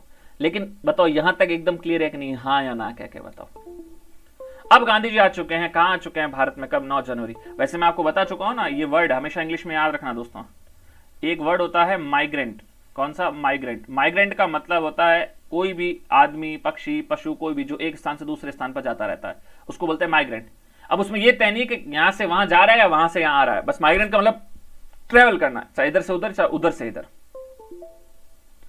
लेकिन अगर इसी माइग्रेंट के आगे अगर दोस्तों आपने अगर वर्ड लगा दिया क्या, अगर इसी माइग्रेंट के आगे अगर आपने वर्ड लगा दिया ई, और यहां आपने क्या लिख दिया दोस्तों, ई माइग्रेंट, तो इसका मतलब होता है दोस्तों क्या, कि इधर से उधर जाना। और अगर इसी माइग्रेंट के आगे अगर आपने लगा दिया इम और फिर बोल दिया माइग्रेंट, तो इमाइग्रेंट का मतलब होता है दोस्तों बाहर से अंदर की तरफ आना। जैसे अगर अपन इंडिया के हैं, तो अगर अपने इंडिया से दोस्तों अगर कोई जाएगा, कहां जा रहा है दोस्तों, जैसे मैंने बोला यूएसए जा रहा है, तो अपन बोलेंगे इमाइग्रेंट। और अगर यूएसए से कोई बंदा इंडिया आ रहा है तो अपन उसको बोलेंगे इमिग्रेंट। ठीक है, यूएसए से अगर इंडिया आ रहा है तो ये वर्ड कहां से बना आप इसको देख सकते हो दोस्तों। जैसे एक वर्ड होता है, मैंने कई बार बता चुका हूं, पोर्ट। पोर्ट का मतलब क्या होता है, बंदरगाह। पोर्ट का लिटरली मतलब पता था, पोर्ट आप देखोगे, पोर्ट का मतलब होता है एक ऐसी जगह जहां पर लोग आते और जाते रहते हैं। अब अगर समुद्री मार्ग से आते हैं तो उसको अपन ने बोल दिया सी पोर्ट। कौन सा पोर्ट, सी पोर्ट। हवाई मार्ग से आते हैं तो अपन उसको बोलते हैं पोर्ट, कौन सा, एयरपोर्ट। लेकिन पोर्ट का मतलब जहां पर लोग आते जाते रहते हैं। और उसमें आप देखोगे क्या, देखोगे उसमें आप देखोगे क्या, आप एक वर्ड बोलते हो ना एक्सपोर्ट और इंपोर्ट। एक्स का मतलब आप जानते हो, एक्सपोर्ट मतलब ई आती है दोस्तों, कोई किसी भी चीज को बाहर भेजना। और इंपोर्ट में आई एम आता, आई एम पोर्ट। इंपोर्ट में आई एम आता, आगे इम का मतलब होता अंदर की तरफ आना। तो सेम वही स्पेलिंग मैंने यहां पर लगाई। माइग्रेट का मतलब आना जाना, ई लगाते हैं मतलब कहां जाना दोस्तों, बाहर की तरफ जाना। और आई एम इंपोर्ट में अंदर की तरफ आता है। तो इमिग्रेंट में क्या होता है, जब अंदर की तरफ कोई आता है तो ये वर्ड वहां से क्रिएट हुए हैं। क्लियर है, यस। तो ये दोस्तों गांधी जी का क्या था, ये गांधी जी की दोस्तों इनिशियल लाइफ थी जो अपन ने अभी देखी है। ये गांधी जी की इनिशियल लाइफ थी जो कि अपन ने देखी है ना।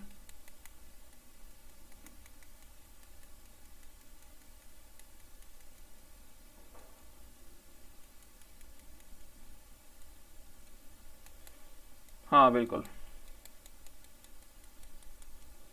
पॉपुलेशन भी तो कम नहीं है ना, बस चाइना के बाजू में ही है। तो मुझे लगता है अब यहां तक ठीक है ना। क्योंकि देखो ऐसा नहीं पीछे वाले का घास काट ले मतलब मजा नहीं आएगा। तो मैं उम्मीद करता हूं है ना, अब आप पीछे वाला एक बार अच्छे से रिवीजन कर लोगे, अपना अच्छे से नोट्स आपने बना लिया होगा। अगर कुछ एक आधा छूट लिया हो तो बाद में रिकॉर्डेड वीडियो है तो उसमें अवेलेबल है, उसमें देख लेना और अच्छे से अपना नोट्स बनाओ और एक एक ईयर को अच्छे से पढ़ लेना। उसके बाद दोस्तों अपन हम नेक्स्ट क्लास में पढ़ेंगे गांधी जी जब इंडिया लौटते थे, इंडिया आकर क्या करते हैं। तो नेक्स्ट क्लास में अपना टारगेट होगा इंडिया आते दोस्तों, जब अपना पहले तो मुख्यालय बनाते हैं, कहाँ बनाते हैं क्या, वो मैं पढ़ाऊंगा। उसके बाद दोस्तों जितने भी शुरू के उनके आंदोलन थे, जैसे आपका चंपारण वाला हो गया, खेड़ा वाला हो गया है ना, अहमदाबाद मील मजदूर हड़ताल हो गई आपकी, ठीक है, ये सारी ये अपन सारा पढ़ेंगे नेक्स्ट क्लास में। तो नेक्स्ट क्लास में अपना होगा गांधी जी की भारत में एंट्री और गांधी जी के आरंभिक आंदोलन। ये जितने भी मैं एक एक करके आपको नेक्स्ट क्लास में कंप्लीट करवा दूंगा। उसके बाद फिर अपनी अगली क्लास होगी सीधा असहयोग आंदोलन पर। Thug life. तो है ना, मैं उम्मीद करता हूँ। और हाँ, मैं कल ये होमवर्क ये दे रहा था आपको, कल वो क्या मैंने शायद एंड जल्दी कर दिया, मेरी शायद बात आप तक पहुंचती नहीं, इसलिए मैंने आज जानबूझ के नहीं पूछा है। मैं आपको एक छोटा सा होमवर्क ये दे रहा हूँ, कल क्लास में, मतलब कल नहीं, अब अगर जब भी नेक्स्ट क्लास जब भी होती, चाहे आज हो चाहे कल जब भी हो, नेक्स्ट क्लास में तभी आप आओगे जब आप अच्छे से लर्न करके आओगे दोस्तों, क्या south America continent, north America continent और लॉन्गिट्यूड एंड लैटिट्यूड। मतलब नॉर्थ अमेरिका कॉन्टिनेंट से पहले पहले जो भी कुछ मैंने पढ़ा रखा है, चाहे वो रोटेशंस ऑफ वो मोशंस ऑफ अर्थ हो, लॉन्गिट्यूड लैटिट्यूड हो, नॉर्थ अमेरिका साउथ अमेरिका, इतना आप एकदम अच्छे से कंठस्थ पढ़ के आना। मैं जानता हूं हो सकता है आप में से बहुत से लोग पढ़ भी रहे होंगे, बहुत अच्छी बात है ना। हाँ ठीक है, मैं जानता हूं है ना, बहुत बहुत बहुत रेस्पेक्ट करते हो, मैं जानता हूं अच्छे से ना। हाँ अभी तो देखो है ना, तो लेकिन मेरी बात ध्यान सुन लो, लेकिन फिर भी चाहे किसने अच्छे से पढ़ भी रखा, लेकिन फिर भी मैं जानता हूं ना कौन कितना अच्छे से पढ़ के आता है। तो आपने नॉर्मल पढ़ाई करके मुझे कोई मतलब नहीं, लेकिन इन कॉन्टेंट्स को नेक्स्ट मेरी जब भी क्लास होती है, चाहे आज शाम को चाहे कल जो भी, वो आपको टेलीग्राम पे अपडेट मिल जाएगा। ठीक है, तो आप उस नेक्स्ट क्लास से पहले पहले ये, मुझे नहीं पता नॉर्थ अमेरिका से पहले पहले मैंने जितना ज्योग्राफी में पढ़ा रखा है, आप एकदम अच्छे से उनको पढ़ के आओगे, है ना, एकदम अच्छे से उनको पढ़ के आओगे। एक ये नेक्स्ट इसके साथ क्या पढ़ के आना, नेक्स्ट इसके साथ आपको पढ़ के आना, अपन ने क्लासिफिकेशन ऑफ ऑर्गेनिज्म पढ़ा ना, उसको भूलना नहीं है। उसको मुझे पता मैंने पढ़ा दिया, लेकिन नहीं पूछूंगा तो आपको पता कोई सेंस नहीं रहेगा। नेक्स्ट क्लास में एक काम मैं ये भी करूंगा, आपने जो क्लासिफिकेशन ऑफ ऑर्गेनिज्म पढ़ा उसमें आपने क्या करना है, मोनेरा जो छोटू छोटू सा, उसको अपन एक दिन में सलटा देंगे, प्रोटिस्टा, मोनेरा और प्रोटिस्टा आपको पढ़ के आना, बस इतना। अगली क्लास में फंजाई और प्लांटी, और उसके बाद अपन एनिमिलिया के करके पढ़ेंगे। तो नेक्स्ट क्लास का होमवर्क क्या है, नॉर्थ अमेरिका कॉन्टिनेंट तक तो ज्योग्राफी, और मोनेरा और प्रोटिस्टा क्लासिफिकेशन ऑफ ऑर्गेनिज्म में, ये दोनों आपने एकदम एकदम एकदम एकदम एकदम अच्छे से इनको लर्न करके आना। पहले बोल देता हूं मैं आपको, साउथ अमेरिका, नॉर्थ अमेरिका, मतलब वो longitude, latitude, motions of earth, ये सारा, और नॉर्थ अमेरिका तक ये सब कुछ, और उसके बाद क्लासिफिकेशन ऑफ ऑर्गेनिज्म में मोनेरा और कौन सा प्रोटिस्टा, है ना। ये अगर याद नहीं है ना तो यहाँ थोपड़ा मत दिखाना मेरे को, ठीक है। बट मैं उम्मीद करता हूँ आप लोग सारे होशियार और आप अच्छे से पढ़ोगे, इन सब चीज़ों को लर्न करके आओगे, है ना। और अपन अब मिलते हैं नेक्स्ट क्लास में, और तब मुझे पता चल भी जाएगा कि आपने कितना याद किया और कितना याद नहीं किया। तो आप सभी को वंस अगेन थैंक्स, है ना, सेशन को ज्वाइन करने के लिए। और लिटरली अगर सेशन सही लगा और फ्रूटफुल लगा हो तो सेशन को लाइक जरूर करना, ठीक है, और अपने एंड से इसको शेयर भी जरूर कर देना, और हो सके उतना इसको सब्सक्राइब भी जरूर करवा लेना। अगर कोई आस पड़ोस में, और अगर कोई आपको मोबाइल पड़ा हुआ लावारिस मोबाइल मिल जाए, तुरंत उठा के और तुरंत उसको सब्सक्राइब कर देना, ठीक है ना। मोबाइल को नहीं, अपने चैनल को सब्सक्राइब करना है। तो okay okay okay okay okay, once again thank you.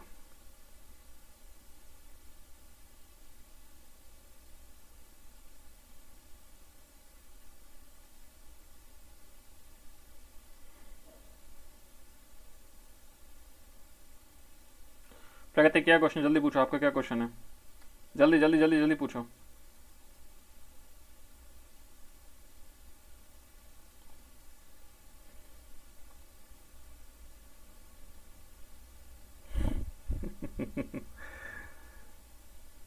हाँ हाँ तरुण, गलत बात, बायो नहीं नहीं, काम नहीं चलेगा भाई, सब कुछ छोड़ना तो कुछ है ही नहीं।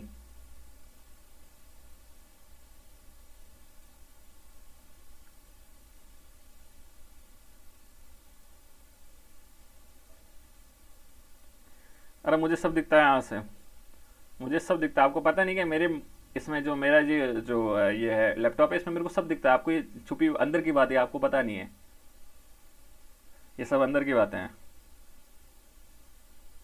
अब तुम बताना मत किसी को जाके ये जो मैंने आज बात बताई है ना, ठीक है। प्रगति, बस ये जो आपका क्वेश्चन है, बस ये नेक्स्ट कल वाली क्लास में, कल मैं आते इसी पे डिबेट करने वाला। जब इंडिया में आते हैं ना, तो वो अंबालाल सारा भाई वगैरह, वो सारा मैं कल बताने वाला हूँ, है ना। ये इन्हीं के ऊपर सारा बताने वाला हूँ, क्या किस तरीके से वो हेल्प करते हैं। और ये चलो विक्रम सारा भाई वगैरह मैं सब बता दूंगा कि विक्रम सारा भाई का उनसे कोई लेना देना है कि नहीं है, सब बता दूंगा ना। उनकी जो बहन थी अनुसुईया बहन वगैरह, बस थोड़ा सा वेट कर लो, कल वाली क्लास में आके मैं सारा ये बताने वाला हूँ, ओके, है ना। और बाकी आप इतना से थोड़ी बुद्धि लगाओ, ये विक्रम सारा भाई अलग है। विक्रम सारा भाई तो अपन ने पढ़ा था उसमें न्यूक्लियर वाले में, नहीं वो सॉरी न्यूक्लियर नहीं, स्पेस में। न्यूक्लियर में तो होमी जहांगीर भाभा है, वो अलग है, उनको इससे मत जोड़ो। और ये अंबालाल सारा भाई, ये तो बहुत बड़े इंडस्ट्रियलिस्ट थे, ठीक है। बाकी मैं आपको कल बता दूंगा ना। बाकी अंबालाल सारा भाई इंडस्ट्रियलिस्ट थे बहुत ही बड़े, है ना, और बहुत बड़े उद्योगपति थे। और वो विक्रम सारा भाई वो तो स्पेस वाले हैं, है ना। वो तो स्पेस टेक्नोलॉजी में जो अपन पढ़ते हैं ना भारत में, जैसे न्यूक्लियर टेक्नोलॉजी का फादर कहा जाता है होमी जहांगीर भाभा को, वैसे स्पेस टेक्नोलॉजी का फादर कहा जाता है डॉक्टर विक्रम साराभाई को, है ना। ओके,